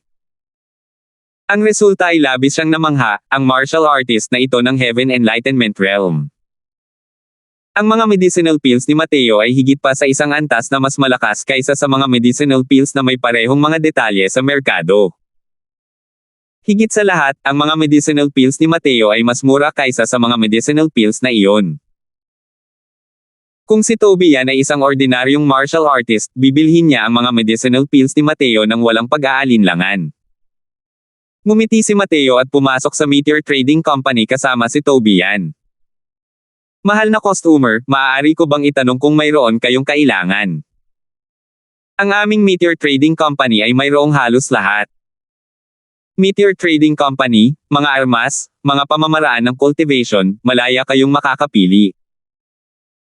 Pagpasok pa lang ng dalawa, isang matandang lalaki ang agad na lumapit para salubungin at nagsimulang magbenta ng mga gamit sa tindahan. Pero ngumiti si Mateo at sinabing, "Matanda, nakikita kong kakaunti ang mga bisita mo rito. Mukhang hindi maganda ang takbo ng negosyo." Sabi ng matandang lalaki, "Mahal na customer, huwag mong tingnan kung gaano kakaunti ang tao rito. Ang mga bagay dito ay pawang tunay. Hindi tulad ng ilang mga negosyanteng may maitim na puso, na dalubhasa sa pananakit ng mga martial artist. Batang customer, anong bagay ang gusto mo?" Sabi ni Mateo, "Hindi ako nandito para bumili ng mga gamit. Nandito ako para makipag-usap sa inyo tungkol sa negosyo. Sino kaya ang tumatawag sa Meteor Trading Company ng Ancient Opulent City?" 727. Usap-usapan. Hindi napigilan ng matanda ang pagyanig. "Ako si Mateo, ang may-ari ng Fragrant Medicine Pavilion ng Ancient Opulent Street." Ito ang dating Luxuriant Fragrance Hall, paliwanag ni Mateo.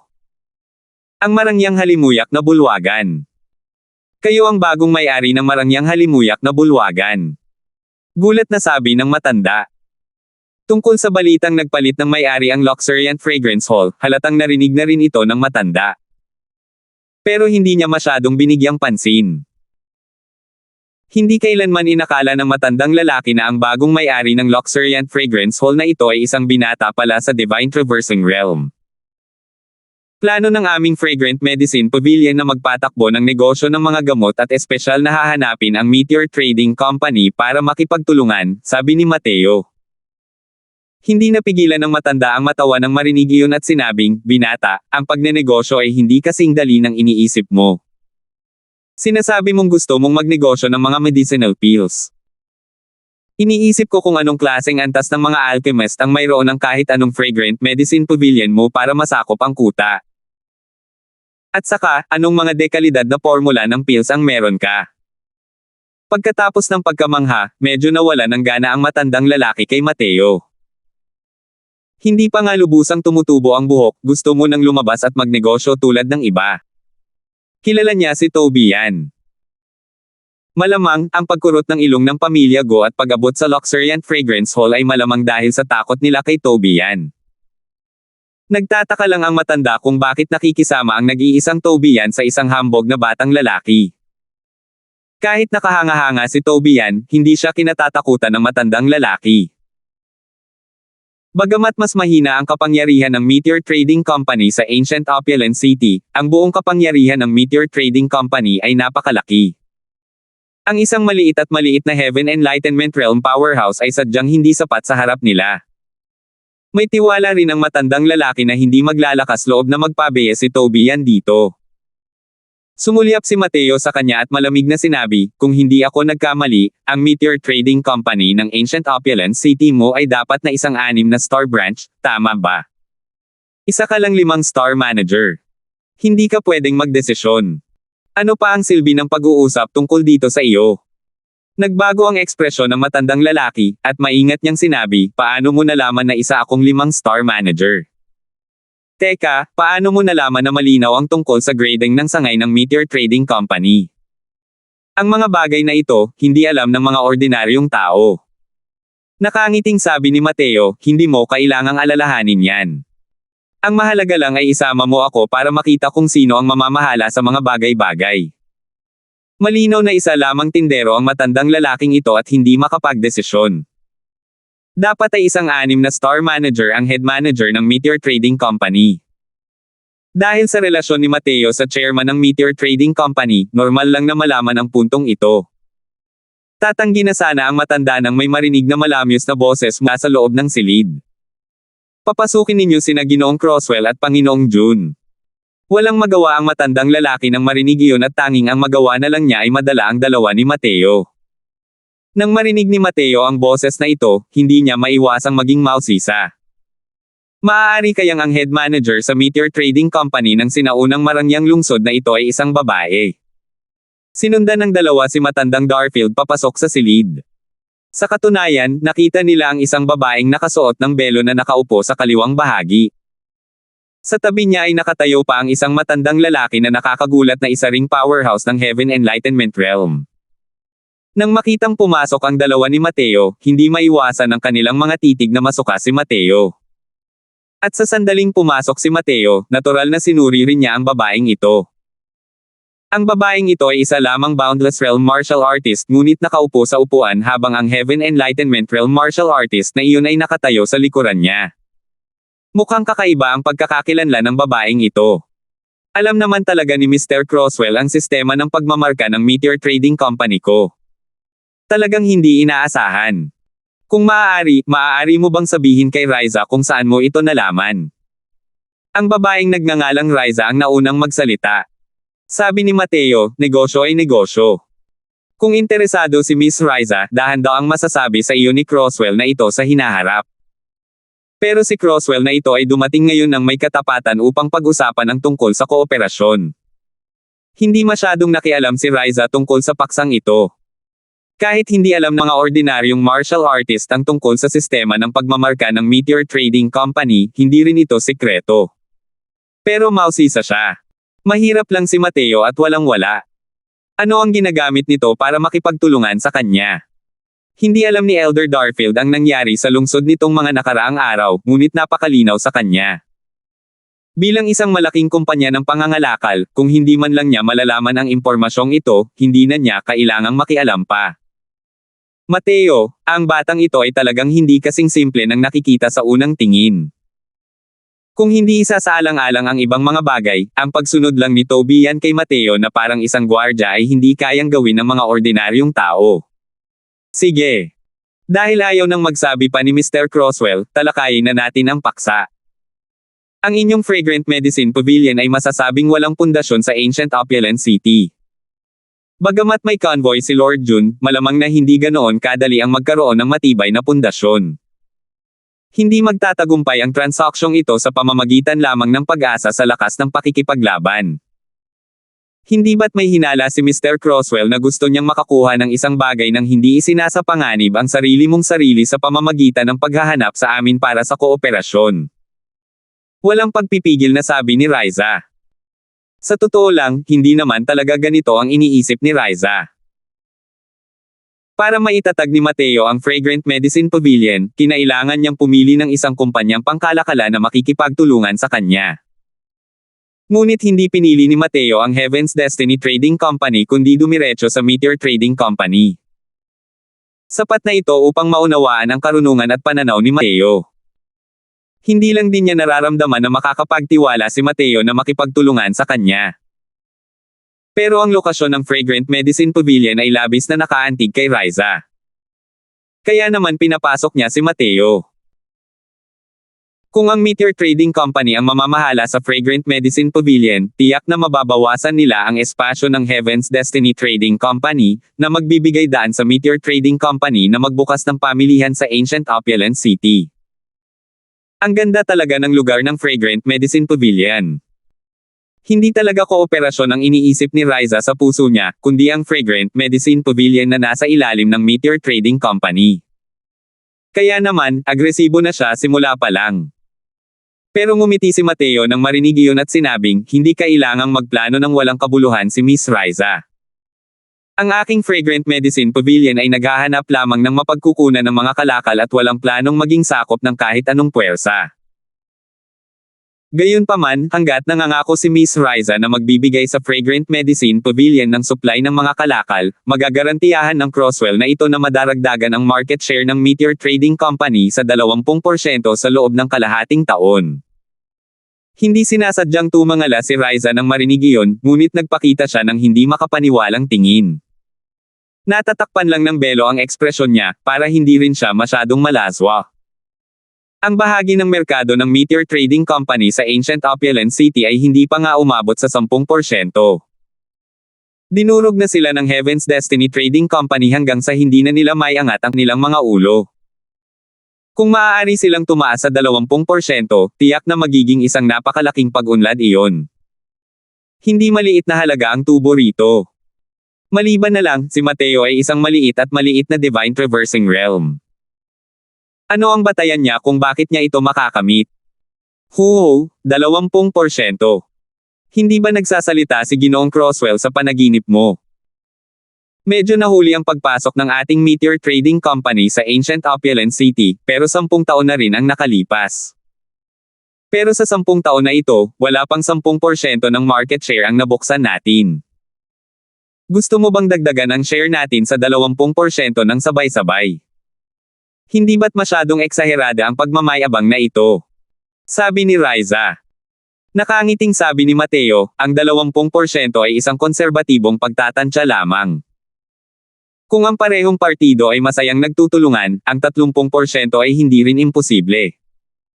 Huwag kang magmadaling magduda muna. Tingnan mo muna ang ilang mga gamot na ito bago magsalita. Habang sinasabi niya, inabot ni Mateo ang kanyang kamay sa mesa at pinunasan ito. 5 hanggang 6 na uri ng gamot ang lumitaw sa harap ni Riza. Mystic Dew Pill, Purple Heart Pill, Tier 5 Essence Restoring Pill. Ang mga medicinal pill na ito ay pawang mga karaniwang gamit. Maaari kayang ang mga ito ang inaasahan ni Mr. Crosswell. Ang tono ni Riza ay nagpapakita ng matinding pagkadismaya, pakiramdam niya ay pag-aaksaya lang ng oras ang pagtawag niya kay Mateo. Pero nakanging sabi ni Mateo, Miss Riza, huwag kang mainipin. Bakit hindi mo muna tikman itong ilang medicinal pills? 728. Ginoong Crosswell, hindi ko alam kung saan nanggaling ang iyong kumpiyansa. Pero sa tingin ko ang tanging paraan para magtulungan tayo ay ang titulo ng Luxuriant Fragrance Hall. Ikaw ang mag-alok ng lupa. Ako naman ang mag-alok ng tauhan at mga gamit. Sa ganitong paraan, lahat ay magiging masaya sa pakikipagtulungan. Malinaw na nawala na ng gana si Riza na makipag-usap kay Mateo, kaya naman agad niyang inilapag ang kanyang mga baraha sa mesa. Kung tungkol naman sa mga gamot na nasa harap niya, hindi man lang niya magawang subukan ang mga ito. Kung tier 6 na medicinal pills ang nasa harap niya, ayos lang. Pero sa mga karaniwang tier 5 medicinal pills, hindi man lang ito titingnan ni Riza. Ano kaya ang pwedeng tikman? Habang sa oras na ito, si Tobiya na tahimik lang sa simula ay sa wakas ay nagsalita na. Binibining Riza, huwag kayong magkamali. Pumunta kami rito para makipagtulungan sa Meteor Trading Company, hindi para humingi ng tulong sa inyo. Kapag lumabas na ang ilang medicinal pills na ito sa merkado, siguradong malaki ang magiging kita nito. Pumunta kami rito para bigyan kayo ng pagkakataong buksan ang sitwasyon ng Ancient Opulent City. Kapag nakahanap na tayo ng ibang mga trading company na makikipagtulungan, malamang mas mahihirapan pa kayong mabuhay sa Ancient Opulent City. Ang ilang uri ng mga tabletang panggamot na ito ay mukhang hindi kapansin-pansin. Ngunit ang mga kita na nakapaloob sa mga ito ay talagang nakakatakot. Kahit hindi ito maintindihan ni Toby yan, alam din niya na ito ay isang pagkakataon na ibinibigay ni Mateo sa Meteor Trading Company, at hindi sa Meteor Trading Company na nagbibigay ng limos sa Fragrant Medicine Pavilion. Sadyang hindi lang lahat kayang abutin ang ganitong klaseng pagkakataon. Nasa kanila na kung iibigin nila ito o hindi. Hey, ang yabang naman. Isang maliit na puwersa na wala man lang alchemy ancestors ang gustong magbigay ng pagkakataon sa ating Meteor Trading Company. Tanong ng matandang lalaki sa likod ni Riza habang tumatawa ng malamig. Malinaw na naramdaman din niya na ang ganitong paraan ng pagsasabi ng mga bagay ay masyadong nakakatawa. Kung wala ang mga powerhouse ng alchemy ancestor, nangangahulugan ito na hindi nila kayang pinuhin ang tier 6 na medicinal pills. Ang kita mula sa pagbebenta ng 100 tier 5 medicinal pills ay hindi rin kasing laki ng kita ng pagbebenta ng isang tier 6 na medicinal pills. Ang ilang mga medicinal pills na nasa harap nila ay pawang mga karaniwang paninda, ang pinaka-ordinaryong tier 5 medicinal pills. Wala talagang gaanong pakinabang na mapag-uusapan. Anong uri ng mga alon ang maaaring idulot ng mga ganitong gamot? Ang pagnanais ng Fragrant Medicine Pavilion na magkaroon ng matibay na pundasyon sa Ancient Opulent City sa pamamagitan ng pag-asa sa ilang medicinal pills na ito ng walang ninunong alchemy ay isa lamang pinakamalaking biro sa mundo. Tumayo si Mateo nang marinig iyon at marahang pinunasan ang mesa, iniligpit ang mga gamot. Bumantong hininga siya ng mahina, at sinabing, ang pagpunta ko rito para makipagtulungan sa inyo ay isinasaalang-alang na mayroon akong kaugnayan sa Meteor Trading Company. Ngunit ang paghatol ni Miss Riza ay talagang nagpapahirap sa mga tao na manlay. Hindi nakakapagtaka na ang Meteor Trading Company ay pumunta sa Ancient Opulent City ng 10 taon na at hindi pa rin makayanan ang sitwasyon. Dahil hindi tayo magkasundo, paalam na. Alam ni Mateo na mahirap kumbansihin ang publiko sa kanyang cultivation realm sa kasalukuyan. Ang ganitong uri ng resulta ay pasok din sa kanyang inaasahan. Ngunit dahil sa kanyang pagkatao, hindi niya kailanman ipagmamalaki ang sarili niyang mga medicinal pills. Alam ni Mateo na dahil sa lakas ng Meteor Trading Company, tiyak na alam na nila ang mga kilos niya ilang panahon na ang nakalipas sa Ancient Opulent City. Kung sila ay mga mangangalakal na may pananaw, ang paghahanap sa kanya upang makipagtulungan ngayon ay talagang isang matalinong hakbang. Kung titingnan ngayon, isa lamang itong pangarap niya. Pagkatapos mag-usap, sabay na lumabas sina Mateo at Toby yan. Nang marinig ni Riza ang pagsusuri ni Mateo, hindi sinasadyang nang inag ang kanyang maselang katawan, pakiramdam niya ay nakaranas siya ng matinding kahihiyan. Patuloy na nabibigong makakuha ng mas malaking bahagi ng merkado ang sinaunang Marangyang lungsod. Isa nga itong ikinababahala niya. Gayunpaman, kahit walang awa ang paghukay ni Mateo sa kanyang peklat, hindi pa rin niya ito matitiis. Tumigil. Biglang tumayo si Riza at sumigaw. Pero parang hindi narinig ni Mateo, nagpatuloy lang sa paglalakad palabas. Nakakuyom ng mahigpit ang maliliit na kamao ni Riza, at muling sumigaw, Mateo, hiniling ko sa iyo na tumigil ka. Pero hindi pa rin tumigil si Mateo, mukhang malapit na siyang lumabas. Sa mismong oras na ito, gumalaw ang makapangyarihang Heaven Enlightenment Realm sa likod ni Riza. Chi! Ngunit, nang gumalaw pa lamang ang kanyang figure, isang walang kapantay na mabangis at mabilis na sword chi ang agad na dumating. Boom! Napaatras ang matandang lalaki ng ilang sunod-sunod na hakbang bago niya halos mapigilan ang kanyang katawan. Napakalinaw, natalo siya sa round na ito. Pero dahil sa kanyang pagkilos, tumigil sa paggalaw sina Mateo at Toby yan. Ang matandang lalaki ay isang makapangyarihang nilalang sa Heaven Enlightenment Realm. Bagamat makapangyarihan si Toby yan, hindi rin naman niya ito kayang baliwalain. Matagal ko nang naririnig na walang kapantay ang kakayahan ni Tobiya na mag-espada. Ngayon, masasabi kong natutupad nga nito ang pangalan nito. Puri ng matanda. Binubula mo ako. Pero, kahit hindi naging maayos ang transaksyon, nandoon pa rin ang maayos nating relasyon. Kung ganito ka ulit sa susunod, huwag mo akong sisihin sa hindi pagiging magalang. Malamig na sabi ni Tobiyan. Mayabang lang. Kahit na nahaharap sa isang napakalaking titan tulad ng Meteor Trading Company, si Tobiyan ay naglakas loob ding magbanta. Bahagyang nagbago ang ekspresyon ng matandang lalaki, ngunit hindi talaga siya naglakas loob na kumilos. Ang espadang iyon kanina ay isa lamang katamtamang pagpapakita ng husay ng isang master, ngunit ipinakita na nito sa matandang lalaki ang kapangyarihan ni Tobiyan. Pinapalis lang kayo ni Miss Riza. Bakit ba ang bait-bait ninyo? Tanong ng matandang lalaki na may malungkot na tingin. Malamig na sinabi ni Tobiyan, tungkol sa Fragrant Medicine Pavilion, si Mateo ang bahala sa lahat. Dahil ayaw niyang manatili, natural lang na hindi rin ako mananatili.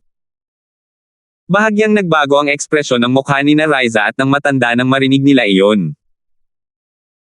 Ang nangungunang swordsman ng mataas na Ancient Opulent City ay nakinig sa utos ng isang batang Divine Traversing Realm. Dahil dito, hindi makapaniwala ang mga tao. Dati, inakala nilang lahat na mayroong relasyon ng mga taong pantay ang pangangatawan sa pagitan ni na Tobiyan at Mateo.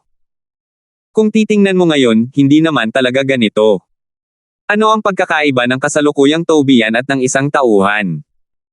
Pagkatapos ng pagkabigla, mabilis na lumapit si Riza kay Mateo at iniabot ang isang palad sa kanya, sabay sabi, ibigay mo sa akin. Gusto kong makita kung anong mga mahimalang aspeto mayroon ng ilang karaniwang gawa mo. Para talagang bigyan ka ng napakalaking kumpiyansa. Kahit medyo malabo ang mukha ni Riza dahil natatakpan ito ng belo, hindi na kailangang tingnan pa, malalaman din ng isa na isa siyang batang babae na nag-aalburuto ngayon, gustong patunayan na ang mga gamot ni Mateo ay walang kahit isang katangiang nakapagpapagaling. Pero ngumiti si Mateo nang marinig iyon at sinabing, binigyan na kita ng pagkakataon kanina.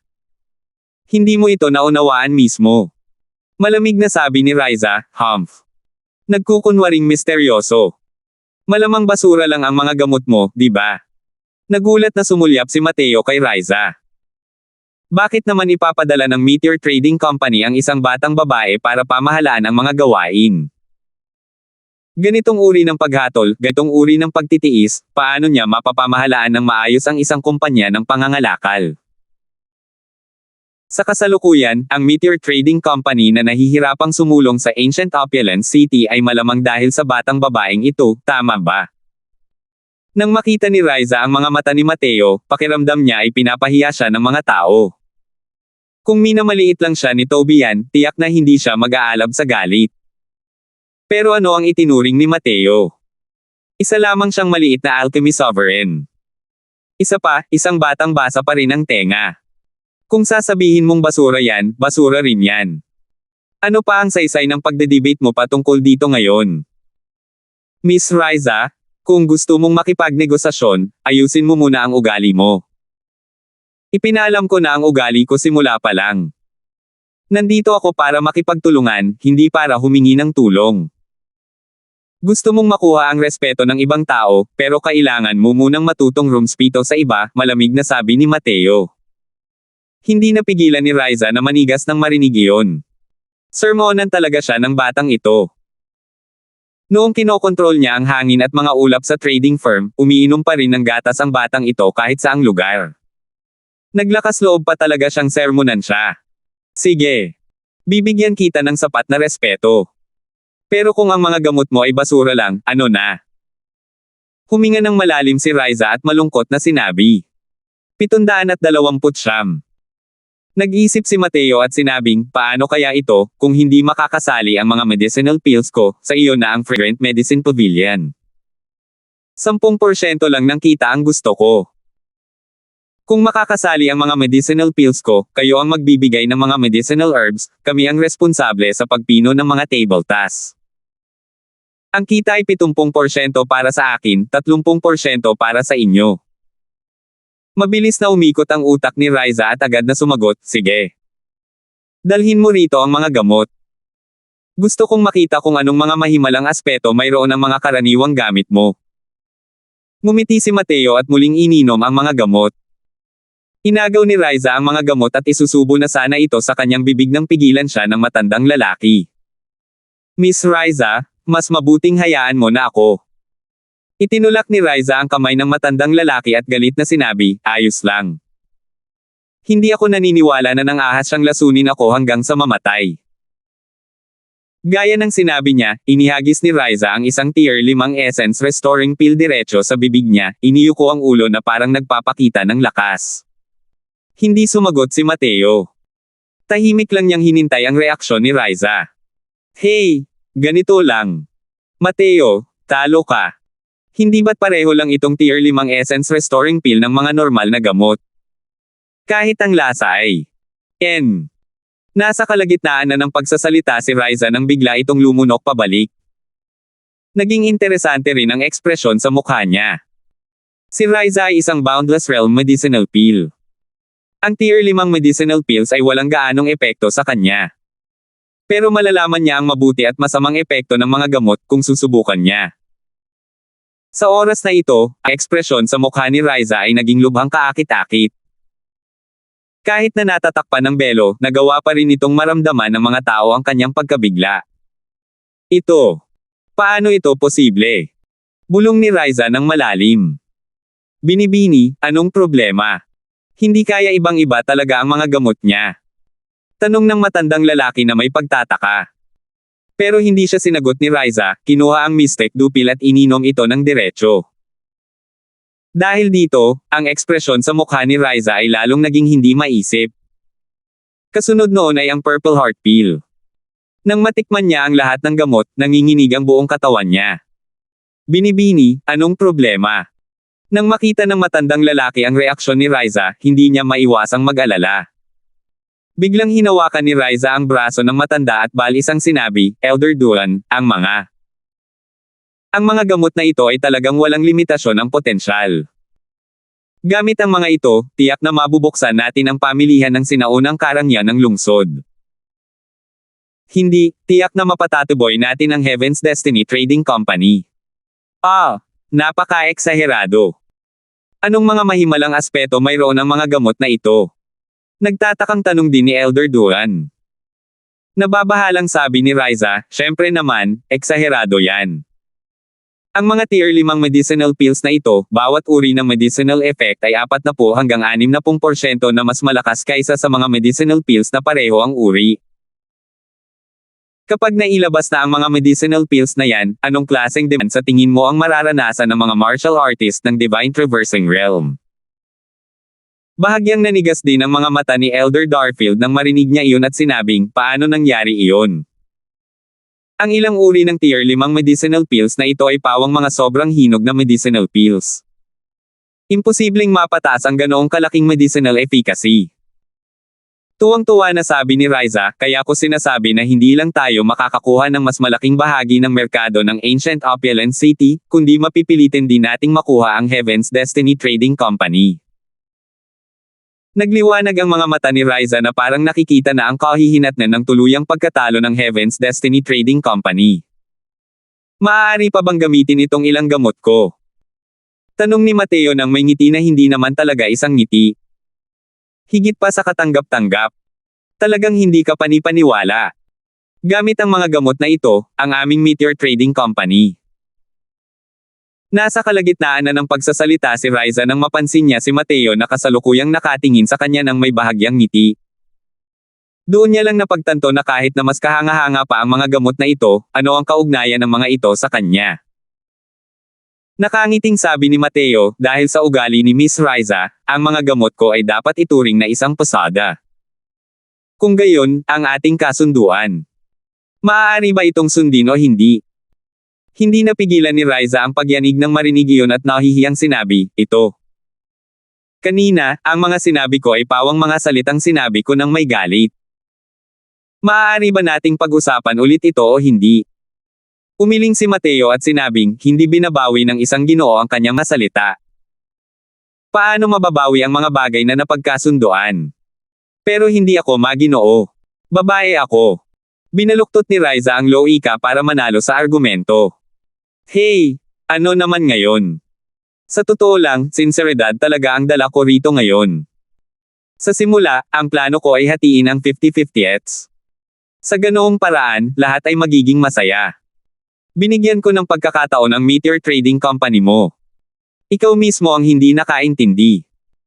Ano man ang sabihin mo ngayon ay huli na ang lahat.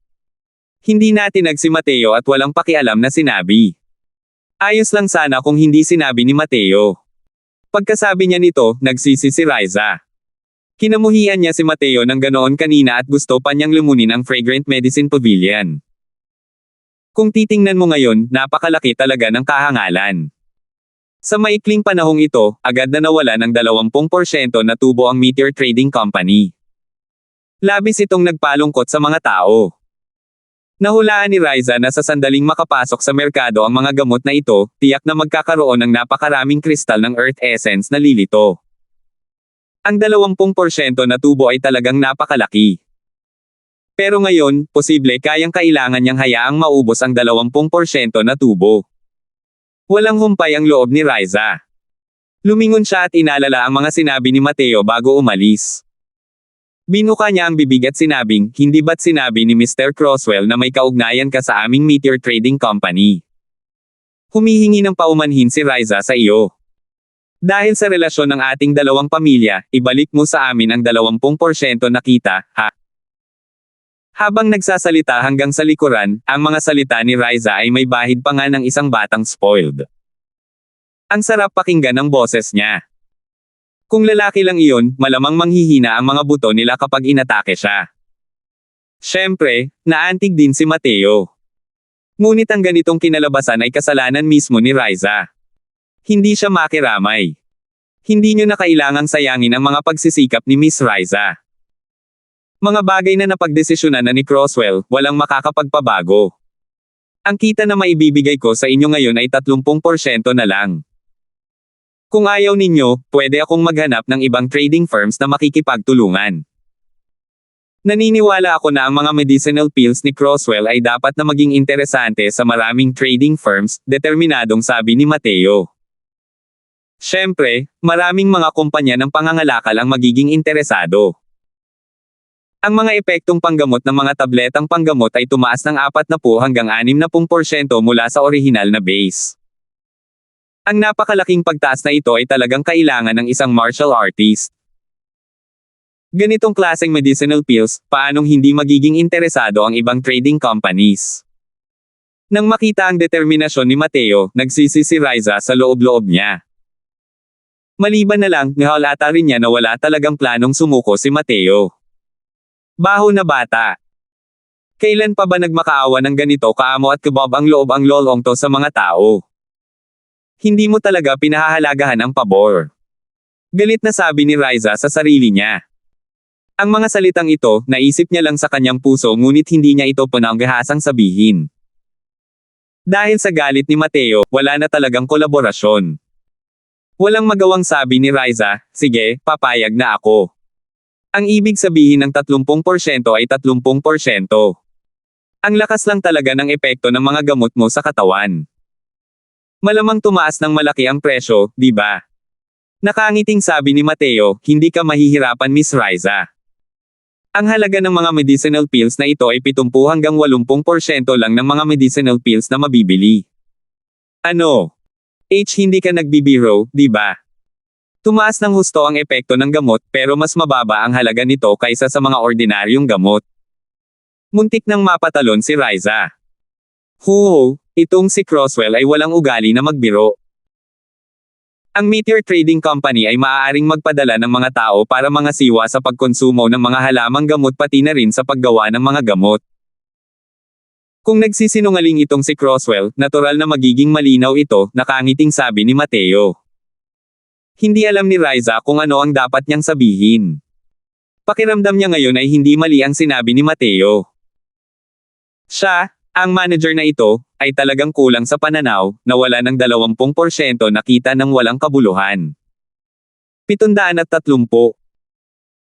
Ang Heaven's Destiny Trading Company ang pinakamalaking kumpanya ng kalakalan sa Ancient Opulence City at siya rin ang may pinakamakinabangang distrito sa Ancient Opulence Street. Nagkataon lang na nakaharap ito sa bagong Fragrant Medicine Pavilion sa tapat ng kalye.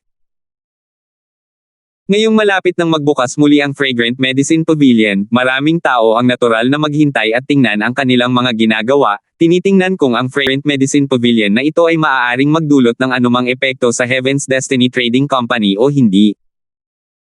Kaiba sa Fragrant Medicine Pavilion, ang saklaw ng negosyo ng Heaven's Destiny Trading Company ay medyo malawak. Ano man ang kailangan ng mga martial artist, halos sinubukan nila ang lahat ng iyon. Pero kung pag-uusapan kung ano ang pinakamakinabang, walang dod ang medicinal pills pa rin ito.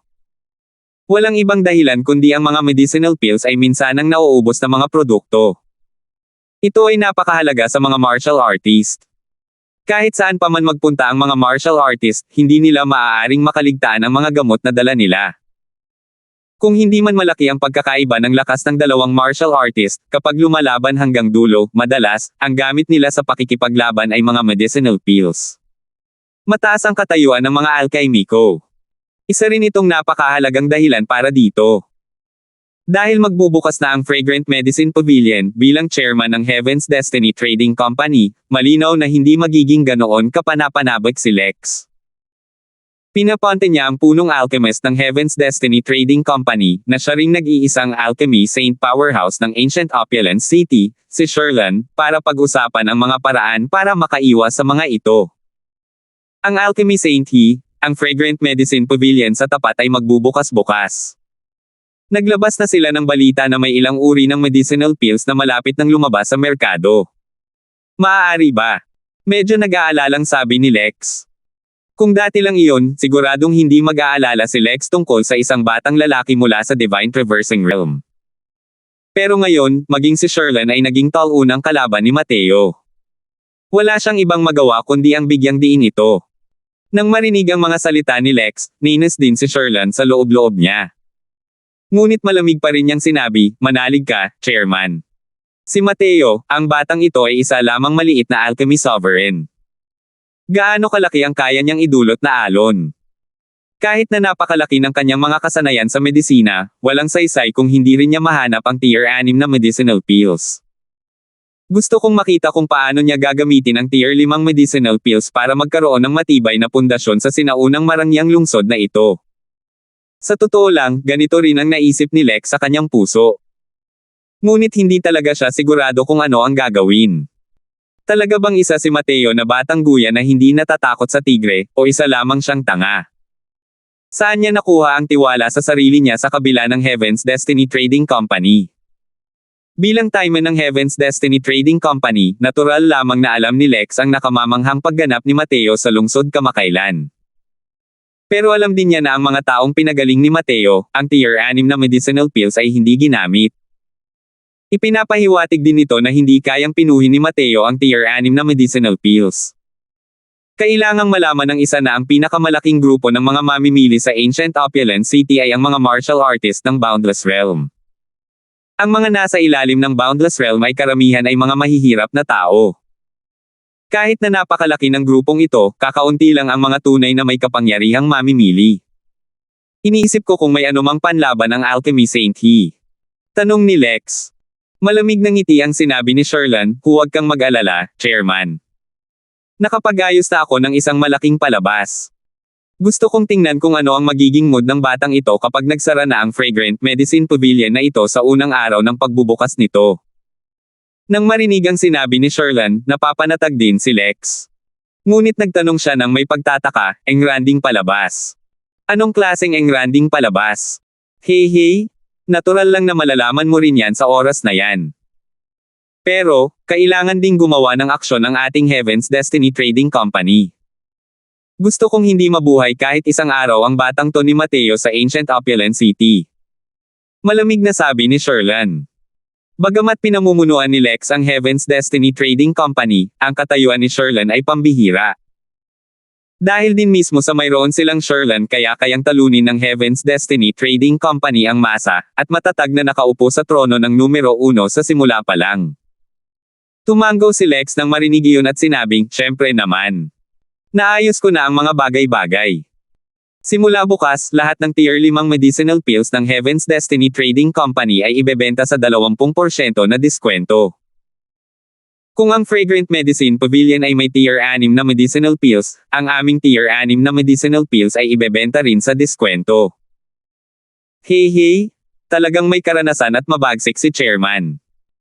Nagbibigay ng 20% na alok ng sabay-sabay. Kaya natin silang durugan ng husto sa presyo. Siya, baguhan pa lang, hindi ako makapaniwalang kaya niya ang isang digmaan ng Autrision sa atin. Malamang, matatapos na ang kanilang negosyo sa loob ng ilang araw, masayang tumawa si Sherlan.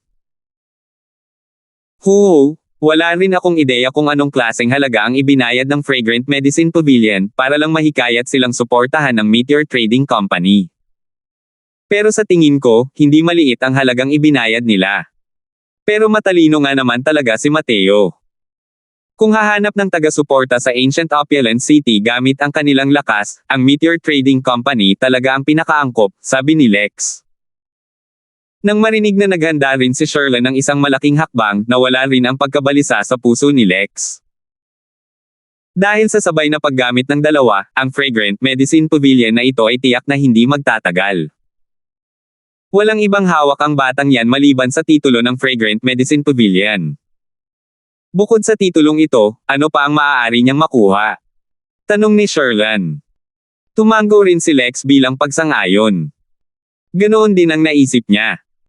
Kinabukasan ng madaling araw, nagbukas na ang Fragrant Medicine Pavilion ng Ancient Opulent Street.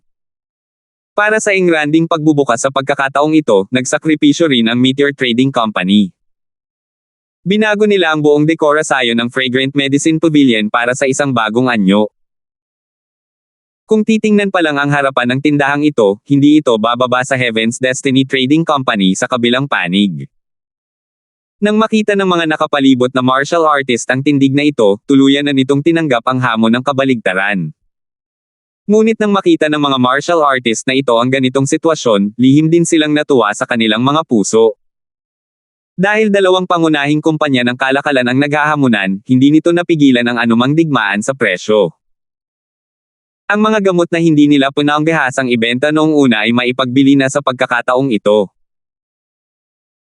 Bagamat hindi nila naramdaman na kayang tumagal ng matagal ang Fragrant Medicine Pavilion, sa panahong ito ang pinakamatipid na panahon para sa kanila bilang mga ordinaryong martial artist. Hindi pa opisyal na nagbubukas ang Fragrant Medicine Pavilion nang buksan na ng manager ng Heaven's Destiny Trading Company ang mga pintuan nito at sumigaw ng malakas, lahat, ang aking Heaven's Destiny Trading Company ay palaging tumatanggap ng malaking kabaitan ng lahat. Kaya napagpasyahan naming magbigay pabalik sa aming mga kaibigan. Simula ngayon, sa loob ng isang buwan, lahat ng Tier 5 pababa na medicinal pills ng Heaven's Destiny Trading Company ay ibebenta sa 20% na diskwento ng walang pagbubukod. 20%. Hindi ako nagkamali ng narinig, di ba? Talagang nagbuhos ng malaking halaga ang Heaven's Destiny Trading Company sa pagkakataong ito. Oo. Napakaganda ng kalidad ng mga paninda ng Heaven's Destiny Trading Company. Pero napakamahal din ng lahat ng presyo. Bukod pa rito, palagi itong nananatiling mataas at hindi bumababa. Sa pagkakataong ito, para makuha ang bagong bukas na Fragrant Medicine Pavilion, nagbebenta sila ng 20% na diskwento sa loob ng isang buwan ng sunod-sunod. Haha, kahit wala tayong gaanong pag-asa para sa Fragrant Medicine Pavilion na ito, kailangan pa rin natin silang pasalamatan. Narinig nyo ba yun o hindi? Ang Fragrant Medicine Pavilion na ito ay wala ni isang alchemy ancestor powerhouse. Maaari lang silang magbenta ng mga medicinal pills na mas mababa sa Tier 6. Narinig ko rin. Sa ganitong klaseng lakas, paano nila nagawang hamanin ang Heaven's Destiny Trading Company? Ang Heaven's Destiny Trading Company ay may alchemy saint na pumipigil sa kuta. Sino ba ang may pakialam? Alin man dito, mabuti na bumili tayo ng mga gamot ng mura. Ang mga salita ng manager ay nagdulot ng malaking kaguluhan sa mga martial artist. Di nagtagal, ang mga martial artist na orihinal na nagplanong magsiksikan at manood ng engranding pagbubukas ng Fragrant Medicine Pavilion ay sunod-sunod na tumakbo sa loob ng Heaven's Destiny Trading Company. Sa loob ng ilang panahon, ang Heaven's Destiny Trading Company ay siksikan sa mga bisita sa loob, parang isang palengke, habang ang panig ng Fragrant Medicine Pavilion ay tila medyo desyerto. Pero mayroon pa ring ilang martial artist na nanatili rito. Karamihan sa mga martial artist na ito ay kapos sa pondo. Kahit na nagbebenta ang Heaven's Destiny Trading Company ng may diskwento, mayroon silang puso ngunit kulang din sa lakas pagdating sa mga medicinal pills na iyon. Kaya naman, gusto nilang subukan ang kanilang swerte sa Fragrant Medicine Pavilion dito, para makita kung makakapili sila ng magagandang produkto sa mababang presyo. Tutal, isang mababang uri ng tindahan ng gamot na nagbebenta lamang ng tier 5 medicinal pills, malamang hindi naman dapat masyadong mataas ang presyo, di ba? Salamat po at sinamahan ninyo ako, ingat lagi mga master.